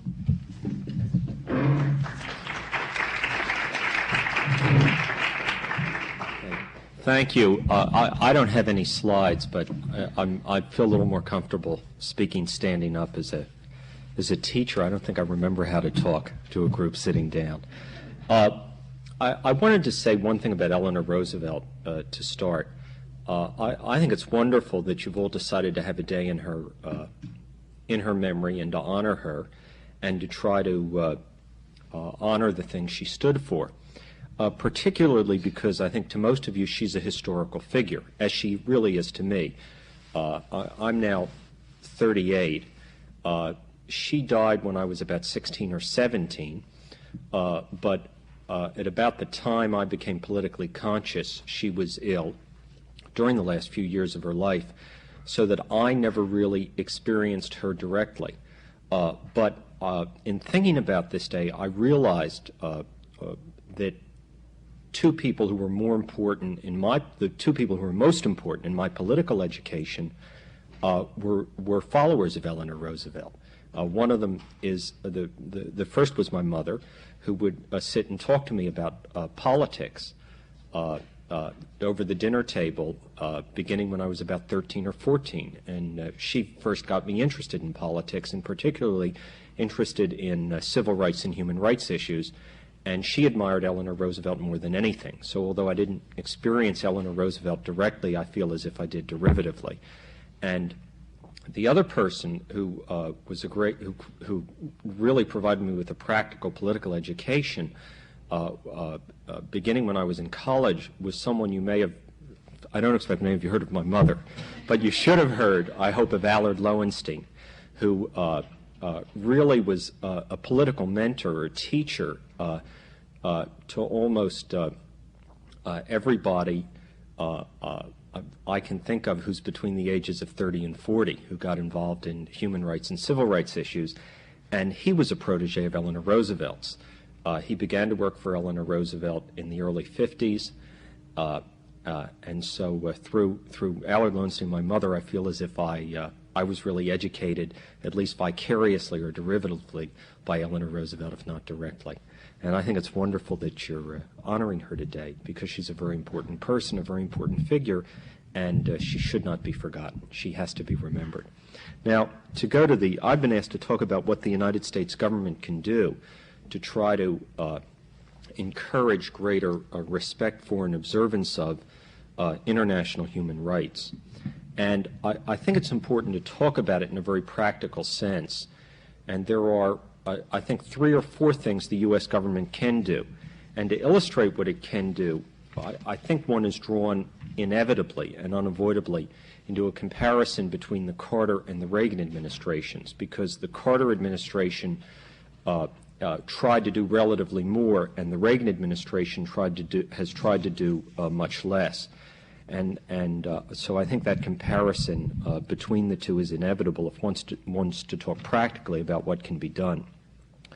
The first thing the United States government can do is to emphasize the importance of respect for human rights, just in its own rhetoric, in statements made by the President, in statements made by the Secretary of State. If they emphasize the importance to the United States of the observance of human rights by other countries, I think that has a tremendous impact. It's important that the President and Secretary of State say that our relations will be worse in general with countries that do not respect international human rights. And it's also important that on occasion the President and the Secretary of State be prepared to criticize particularly egregious violations by specific countries. And I think simply by reaffirming the value of international human rights in rhetoric, the United States, high officials of the United States government can have an impact. Now, I'd like to give you some specific examples of that. One affirmative deriving from the Carter administration was really supplied to me by Professor Steiner when we were talking at lunch before the afternoon program. He told me that he visited Brazil while the Carter administration was in office and spoke to Brazilian intellectuals and Brazilians interested in human rights issues, who told him that they felt that the government of Brazil had been dissuaded or deterred from engaging in the most egregious kinds of abuses by the American rhetorical commitment to international human rights. Now, this is something about which one has a gut instinct. One can't run a controlled experiment to prove that rhetoric on the part of the United States government has an influence on other governments, but I can just tell you my own gut instinct is that it does, in the experience at least of the individuals that Professor Steiner spoke to in Brazil, is that it does. And I'd like to give you what I think are two negative examples from the Reagan administration. You may recall that shortly after he became Secretary of State, Alexander Haig said that human rights is no longer a priority the way it was in the Carter years. Our most important objective is stopping terrorism. And stopping terrorism now has replaced human rights objectives. Shortly thereafter, some military officers in Spain took over the Cortes, the Spanish parliament, and tried to instigate a military coup. I hope some of you recall that. And the rhetoric paralleled Haig's. They said human rights cannot, and political rights cannot take precedence over stopping terrorism. And we are trying to institute a military coup in order to prevent terrorism, which will inevitably flourish if democracy continues in Spain. Now, again, I can't prove to you in the sense of scientific proof that there's a cause and effect relationship, but in my gut, my instinct is that the rhetoric of Alexander Haig was a decisive factor in the decision of the Spanish military officers to go ahead.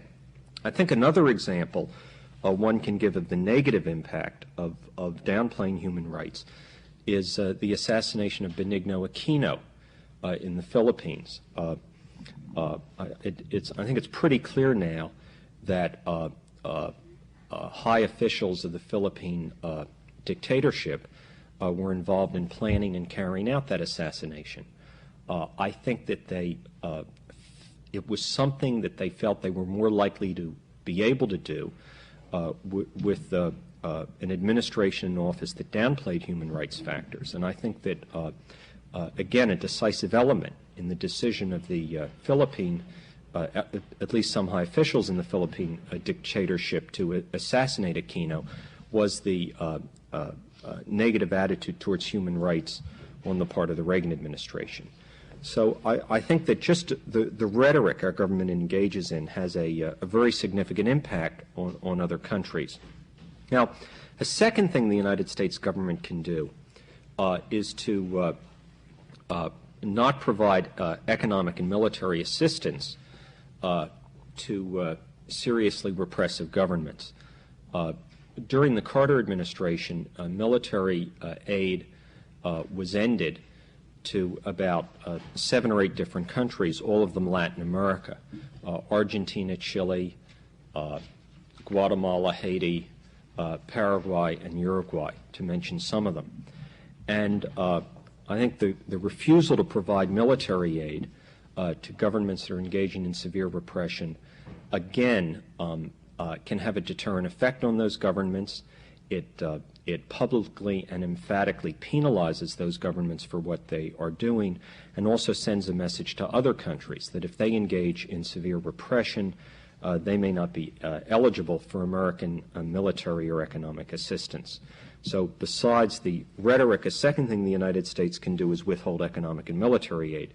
Now, again, in distinction to the Carter administration, the Reagan administration has either instituted or sought to reinstitute military aid to all the countries that I just mentioned, those 6 or 7 Latin American countries.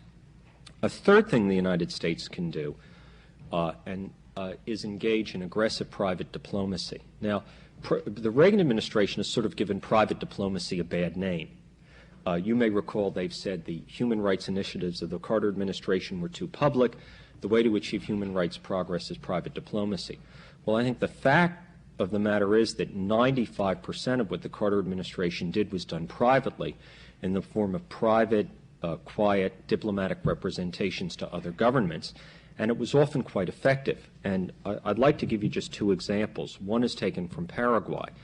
In 1977, there were 800 or 900 political prisoners in Paraguay who had been in jail for upwards of 2 decades. Most of these people had been tortured, were physically debilitated, and really posed, if released, no real threat to the government. The United States ambassador went into the Stroessner government and made representations. The U.S. ambassador was joined in this case by the ambassador from the Federal Republic of Germany. And after the representations were made and there were some discussions, these 800 or 900 people were released without any publicity, without any fanfare. So it's something which the use of private diplomacy can I think really produce results in a lot of circumstances. Another example involves the government of Zaire. During 1977, 78, and 79, the United States government used private diplomacy to successfully convince the government of Zaire to allow the International Committee of the Red Cross to begin making inspections of Zairean prisons. Until the Red Cross began going in, Zairean prisons were not inspected or visited by any individuals outside of the Zairean government. And conditions in the prisons were quite horrible. And the Red Cross, as a result of, again, private U.S. diplomacy, got permission to go into the prisons, has begun to make visits, and I think is beginning to have a little bit of a trying to resist the government of Zaire in various legal actions. And again, the U.S. Embassy went in and made very strong representations, and most of the lawyers involved were released. Now, all of that virtually all of that private diplomatic activity has ceased under the Reagan administration. U.S. ambassadors to foreign governments are no longer instructed to go in and exert private pressures and make private representations in anything like the degree to which they were while the Carter administration was in office. So that's a third example. I don't mean to say by this I think everything the Carter administration did was perfect. I think they fell short of what they should have done to a very large degree. But I'm just offering these as examples of what can be done, rather than to try to say the Carter administration's record was perfect. Now, there's another important point to note about all this, which is the things I've talked about, using rhetoric, using economic and military aid, and using private diplomacy to press for human rights objectives, are today not something which an administration is supposed to have the option to pursue or not to pursue. And the reason is that in the early and middle 1970s, the Congress of the United States enacted legislation requiring that human rights objectives be part of American foreign policy. While Nixon and Ford were in office, the legislation was largely ignored. When the Carter administration was in office, it was implemented to some degree. Since the Reagan administration has been in power, it once again has been ignored. But the legislation is in the books and again provides a firm legal foundation, establishes a legal requirement that human rights be part of American foreign policy. And I wanted to end by outlining for you what the legislation is. First of all, Congress has enacted a general statement of principle in something called Section 502B of the Foreign Assistance Act of 1961 as amended. And Section 502B simply states a principal goal of the foreign policy of the United States shall be to encourage increased respect for and observance of internationally recognized human rights. So Congress has said human rights shall be a principal goal of our foreign policy. They haven't said may be at the option of the administration. They have said shall be. In addition, other parts of the law require that economic and military aid generally not be provided to countries engaged in grievous human rights abuses. In other words, there's a legislative requirement that economic and military aid not be furnished to governments engaging in serious human rights abuses. Now, there are also exceptions to the legislation. Military aid can go forward if the administration feels it to be in the national security interests of the United States, and economic aid can go forward if it's determined that the economic aid will directly benefit the poorest of the poor. But at least, again, there is on the books a requirement and a statement of a general rule that military and economic aid not go to governments engaging in serious human rights abuses. And I just wanted to I said I would end by describing the law, but I just wanted to postscript by talking a little bit about what I think you all can do. And what you can do depends in part on the law, because it provides a legal foundation and a legal basis for arguing we should do more, and a legal frame of reference against which to measure the performance of whatever administration is in power. And I think there are several things. One is you can get involved with what are called private NGOs, private non-governmental organizations that actively lobby for a greater role for human rights objectives in American foreign policy. Among them are the Washington Office on Latin America, the Council on Hemispheric Affairs, and also Amnesty International does an awful lot of very good work in this area. And another thing you can do is lobby your representatives in the Congress to complain and to hold hearings when the administration doesn't follow the law.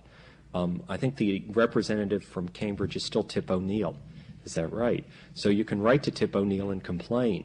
He could do a lot more than he has done on things like U.S. aid to El Salvador. So why don't I just and you can also work to defeat Reagan in '84, but I'm probably not supposed to suggest that. Anyway, thank you.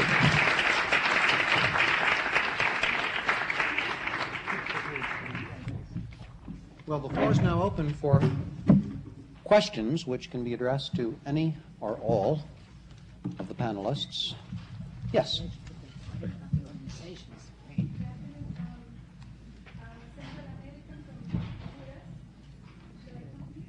Who do you want to ask? Yes, do you want to address this to the entire, maybe you want to stand here, and that would be easiest. And the only thing I'd request is that since we don't have all that time, we can keep our questions as short as we can. But why don't you speak to the microphone? That would be fine.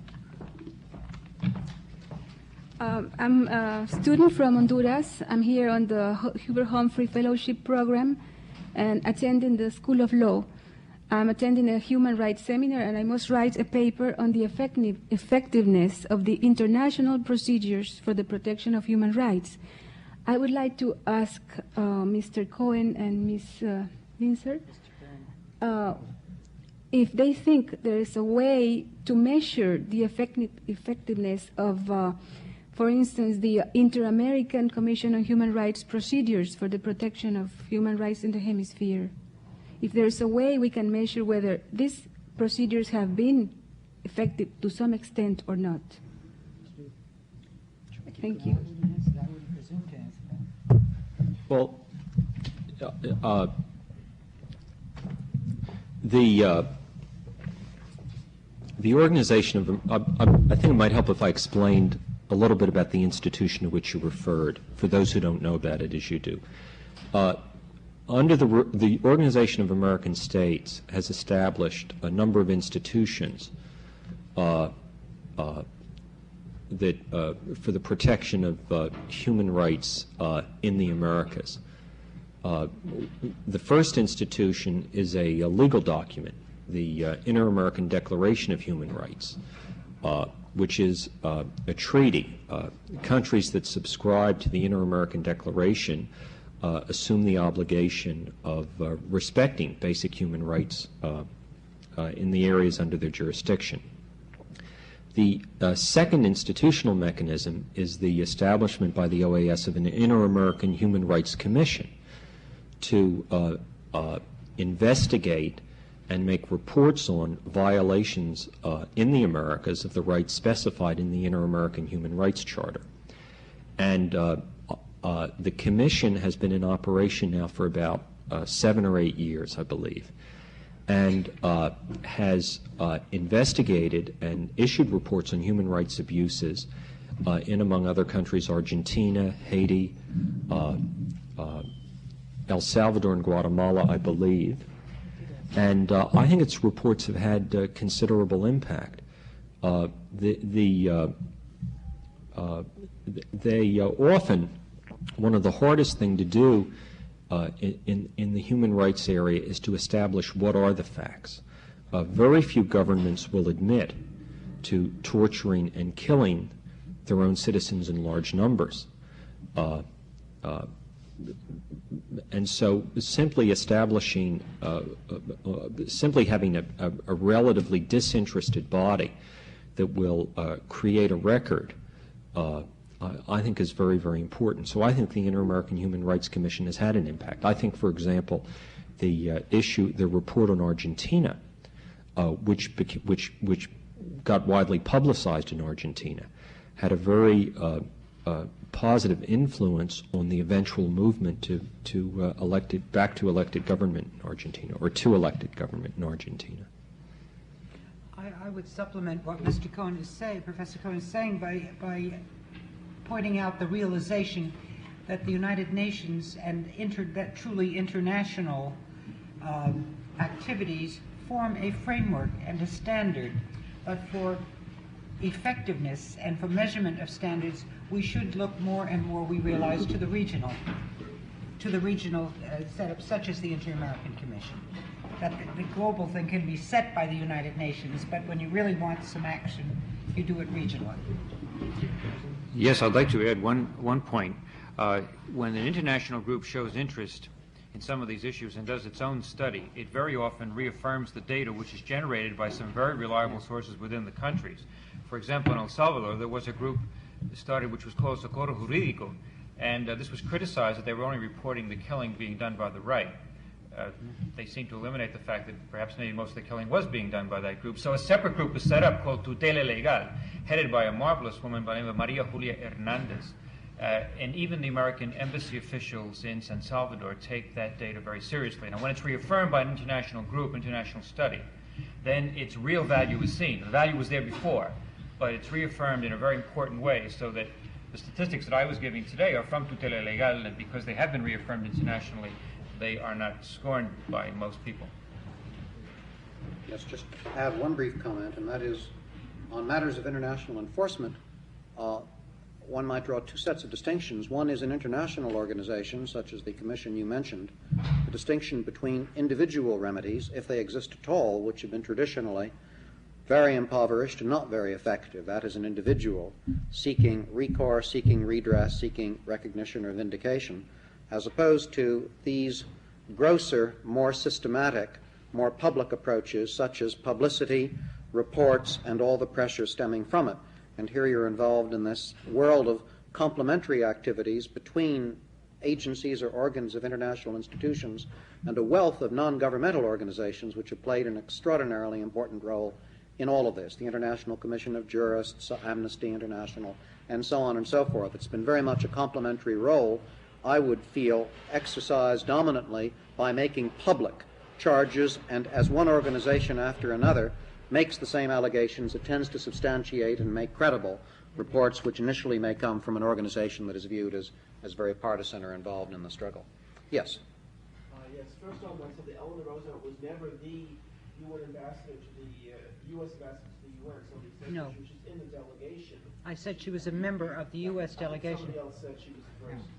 She wasn't. She was in the delegation. No. But I wanted to ask Mr. Cohn just what representations were made to Uruguay, Paraguay, and countries like that in order to get them or to encourage them to stop killing or wholesale jailing of political dissidents or whatnot. Was there a threat of cutoff of U.S. aid, or wasn't it that simple? Well, in the case of Uruguay and Paraguay, under the Carter administration, military aid was cut off, and there was an embargo on the shipment of U.S. manufactured weapons to Uruguay and Paraguay. So there was a cessation of both military aid and arms sales. That's one thing that was done. The second thing that was done was that the only bilateral economic assistance, which is to say economic assistance going directly from the U.S. to the recipient country, the only kind of bilateral economic assistance permitted was economic aid that directly went to needy people or poor people. Now, what that meant operationally was that economic aid to help finance a steel project was not permitted. Surplus agricultural commodities, which at least in theory are supposed to be directly distributed to hungry people, were permitted to go forward. A third thing that happened was that the United States began to vote in the international, in the multilateral development banks, the World Bank and the Inter-American Development Bank, against loans to Uruguay and Paraguay. So those are the kinds of specific actions that were taken. In addition, during the Carter administration, we had exceptional ambassadors to both Uruguay and Paraguay. To Paraguay was a fellow named Bob White, who was later named ambassador to El Salvador and forced to resign. And to Uruguay was a fellow named Larry Pizzullo, who was later ambassador to Nicaragua and tried, I think, quite successfully to achieve a degree of understanding with the Sandinista regime, and then was also forced out. And they were two exceptional individuals, and they went to the heads of both governments and said to them, you've got to stop torturing and killing people, in our view. There will be no further military aid, there will be no further arms sales, and no general economic aid until you do. And that's specifically what was done. Was that what caused the change in policy to the degree that it occurred? You mean in Paraguay? Well, I think a critical ingredient in the case of Paraguay, and the example I described of the 809 political prisoners, was the joint action of the U.S. and the Federal Republic of Germany.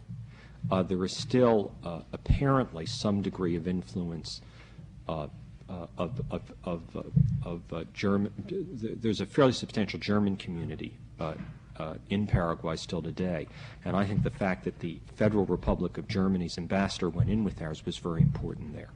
I think in Uruguay, again, the Uruguayan government promised to begin a program of release of political prisoners, and from 77 to 80, as a result of U.S. pressures, there did begin to be a decline in the number of political prisoners in Uruguay, although even at the end of the period it remained one of the highest per capita in the world. I hope that's responsive. Yes. I wanted to ask if you describe this as someone who worked with it directly with Eleanor Roosevelt for 49 years, do you have any sort of interesting anecdotes or feelings about that? The question, if you didn't hear it, was because I had worked with Mrs. Roosevelt for a number of years, did I have anything personal I wanted to say about her? And I don't know that this is the time or place to do this, but I'd be very glad to give you a moment or two of insight, and that is that I worked for Mrs. Roosevelt when I was the Associate Director of the American Association for the United Nations. That is now called the United Nations Association. It's a non-governmental organization, as Henry Steiner mentioned. Somebody's opened the door again. Does that bother you? Or should I go ahead? Should I go ahead? Mrs. Roosevelt, as all ambassadors do, resigned when a new administration came into power. She handed in her resignation as ambassador, U.S. ambassador, when Mr. Eisenhower was elected president. She was a member of the board of directors of the AAUN, as we called it, and came to the office in December of 1952 and said she wanted to volunteer her services. Can you hear me? All right. She maintained her office at the association until her death. I was privileged because I was in charge of programs and chapters to work with her for those years and travel with her. Mrs. Roosevelt had several characteristics which I think that you may or may not realize. One was she was a very good listener, which you've had to be all day today. Mrs. Roosevelt listened to people. I think she learned from people. Mrs. Roosevelt had a good sense of humor, which does not always come through in the presentations that we hear about her. She sometimes sounds like a goody two-shoes. She sometimes sounds like kind of a nuisance, you know, the way very saintly people are, and she wasn't like that at all. She had a good sense of humor. She had a good sense of proportion. One thing that Tamara said this morning, which I think is very important for us to remember in this year and forever when we think of Mrs. Roosevelt, is she was an infinitely complex person. She was not a simple human being, as none of us is. She was complex. She was a woman who was born into New York society. She identified early with a settlement house. She was not of that society that the settlement house represented. However, she had pulls and instincts. Remember, she took her young fiancé and asked Franklin Roosevelt and asked him to meet her there, and he was quite horrified. So Mrs. Roosevelt had two sides to her. Let me say this. I traveled with her one day to Florida, and at that time Eastern Airlines had a promotion which they called the red carpet treatment, and that was when VIPs were on the plane, they rolled out a red carpet as you got to the airport. You either got off the plane first or last. And when we got to Miami, where she was to make a speech, and I was to go to a meeting, they asked us to wait on the plane. We waited till everyone deplaned, and we looked out, she peeked out the window, and there was the red carpet. And there were television cameras and movie cameras and reporters. And Mrs. Roosevelt turned to me and she said, "Estelle, there must be a celebrity on this plane." When they said, "Mrs. Roosevelt, now you can get off," everybody was cleared. She was Mrs. Roosevelt. That's what I mean about her being complex. She had a very interesting sense of who she was, but a great humility and modesty that we could all certainly profit by emulating. I've said she was a listener. I've said she learned by experience. I said she had a sense of humor. She was a delightful traveler. She was genuinely interested in what people had to say. Her great value, I think, in the work she did, certainly when I worked with her, was in her real sense of caring about United States participation in the United Nations, in the World Organization, and effective participation. She worked hard on that. I think that she really tried to accomplish what she could there by speeches all over the country and by identifying with the citizens movement in support of the UN. If she were here today, I think that she'd redouble her efforts to try to get us back on an even keel. Does that answer your question? Did she remain the optimist through these years, or maintain a faith in Well, Henry, UN and I think human she rights? did. You know, the one characteristic I didn't say was she's a very practical politician. She knew, as I said before when I was speaking formally, yes, she kept her optimism, but it was grounded in practicality. She knew where the enemy lay, and I think she had her basic, shall we call it, Anne Frank optimism and philosophy. Basically, people are good. I think she was right, too. Yes.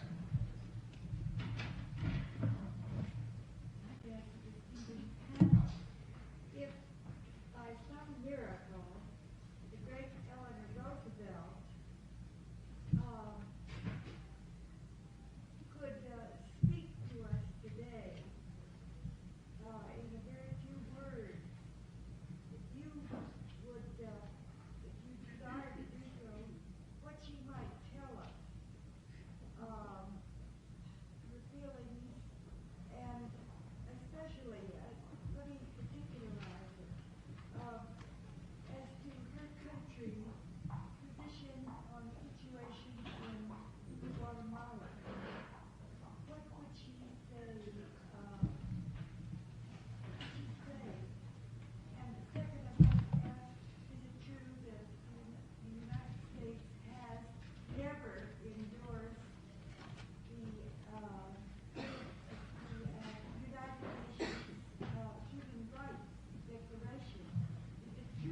No, the Declaration, to answer your question backwards, the Universal Declaration of Human Rights is not a treaty.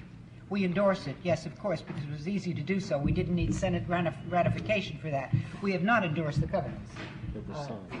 Pardon? They've been submitted Yeah, to the Senate. they've been signed and submitted, but they're not been, the Genocide Convention has never been ratified. They need Senate ratification, but the Declaration did not. That we accepted. I will not presume to put into words anything Mrs. Roosevelt might have said today. I wouldn't have any idea what to say, except what we think in our own hearts and minds. Steve, you Well, try. no, I'm not going to try to say what she would say. But if one thing occurred to me, if you're interested in international human rights issues, there's a very good primer that I think Estelle, in all modesty, didn't want to mention because it's published by the United Nations Association. And do you have a copy with you? But if you're interested in learning more about the subject of international human rights, you might afterwards find out from Estelle how to get a copy of it. It's about 110 pages, and it's very well done and very well written, and explains all the basics in the field.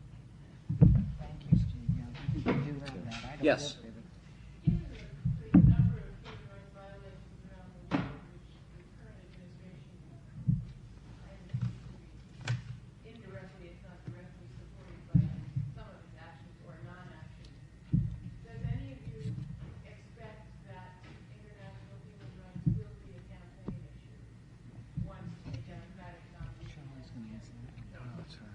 Steve first. Well, gentlemen. Well, let me just say a sense about that. I think it can and should be a campaign issue. I think the important thing is to make it concrete, not abstract.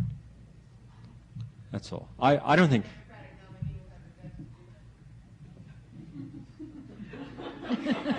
if the nominee has guts. I think the contrast between the Carter administration and the Reagan administration on these issues has perhaps enabled us to look back at the Carter administration and its beginnings as being more conscious of these situations and perhaps willing to do something about it. Perhaps, though, some of what some critics have called the selective application of human rights doctrine by the Carter administration might now be seen as something which is unacceptable, even from a practical point of view, that if you're going to do it well and do it all the way. But still subtly. By all the way, I don't mean necessarily having the trumpets going beforehand. So I think what's going to be crucial to a Democratic candidate is to see what is the substratum out of which his human rights position comes. If it's something which might or might not be politically viable, which is an issue that has to be looked at, but nothing more than that, then I think we're going to get more slogans, and then when push comes to shove, there will be a selective application of it when it's convenient and when it's a question of their thugs or our thugs, as certain people like to refer to bad guys and bad persons out there. So substratum, solid convictions, and then policies that flow out of that, rather than this ad hoc type of thing of let's react and see whether the trial balloon gets shot down or not. Now, whether any of the present candidates can do it, I would hope so. It's hard to see how they could do more poorly than the present crowd. I think that would require tremendous imagination, the same kind of imagination I referred to before when I said that this administration sees has been an improvement in respect for human rights. Yes. Yes. I was wondering what could be done in like non-Western countries, like Muslim countries, where valuing individuals is less important to value the community as a whole. And in a country like Saudi Arabia, where someone steals something, they get their left hand chopped off. And what can be done in addressing human rights, where fundamentally in their belief system, some of the values we in America put on the individual human rights. Speak to that, Laura.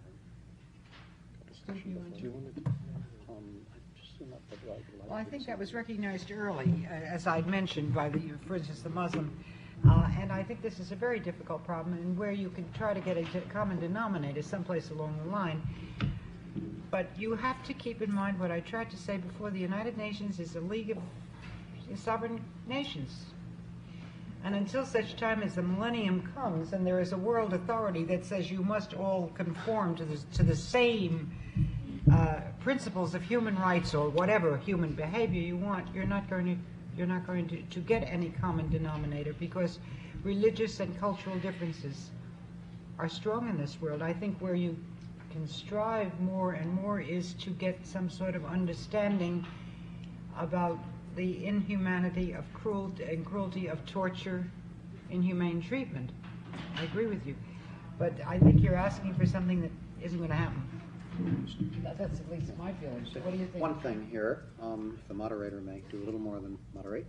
I agree with what you said in that most of the front page rhetoric and strong international notes have talked about matters which have to be viewed as universally shared at any level of frank recognition. Now, human rights, its enormous dilemma is that as you go past the most fundamental violations of personality, to physical torture, to demands of confession, which violate rights to conscience and to our own sets of deepest beliefs about self and world and nature and God, enormous discrepancy and enormous diversity takes place, and rights soon spill into forms of social organization. And it's one of the dilemmas inhering in codifications of human rights. If you think of, even from a Western liberal perspective or the United States' perspective, we can all agree upon don't torture, don't extract confessions by torture, and so on. And it probably would not be too difficult to get to some international agreement spelling out what we mean at least by physical torture, though mental and psychological coercion, even in our country, immediately takes that term and shows its ambivalence and the political and moral conflict over what the term means. Go past those notions to rights of participation, such as liberties of speech and association and political party formation and so on, and you instantly invoke ideas of a kind of government, which may be viewed either as an ideal of democratic pluralism or the same government as a sham concealing much inequity and much maldistribution of wealth. However seen, it spills over into a form of government which will be variously viewed. And that is where the dilemma of human rights starts, when rights go past the basic to participatory rights, and then, of course, to distributive rights, which may be viewed as radically inconsistent with the libertarian rights that the Western countries themselves have praised. So you're caught up in contradictions and dilemmas, which throws the discourse about rights into major discourse about how to organize society, what the relation is between individual and community, and really the major questions about government and individuals that are subsumed within notions of human rights conventions. And for the while, I mean, these conventions, I think, are being most significantly applied or talked about at this root level, where you can find a shared perception of what seems universally valid, and that may not carry you very far through much of the convention's terms. Yeah.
Well, I'll leave the legal questions to persons far more qualified than I. Whether there's a blackout or not, it's very hard to say. I think there's an awful lot of ignorance around. I was astonished in talking to an official of the United States Embassy in El Salvador in 1981, who, when I referred to the refugee camps, said to me, yes, those people must feel very good being there, being protected from the guerrilla. And I just looked at him. I said, protected from whom? He said, well, yes, he had been under the impression that most of the refugees were fleeing from the guerrilla. Now, this was astonishing in a person with a responsible position in the embassy. When I told him that the guerrilla were not exactly the enemy in the refugee camps that I had visited, he was somewhat astonished. So I think some amount of it is ignorance. Second is, I think that it's just going to take time for people to begin to make more complex that is corresponding to reality, the categories that they use to describe right, left, center. Because when you hear of people leaving the country, and it's for political reasons, people want to put a label on them. And so there's got to be a certain amount of deeper sophistication of what is the actual experience of a lot of these individuals. Third, I hope that there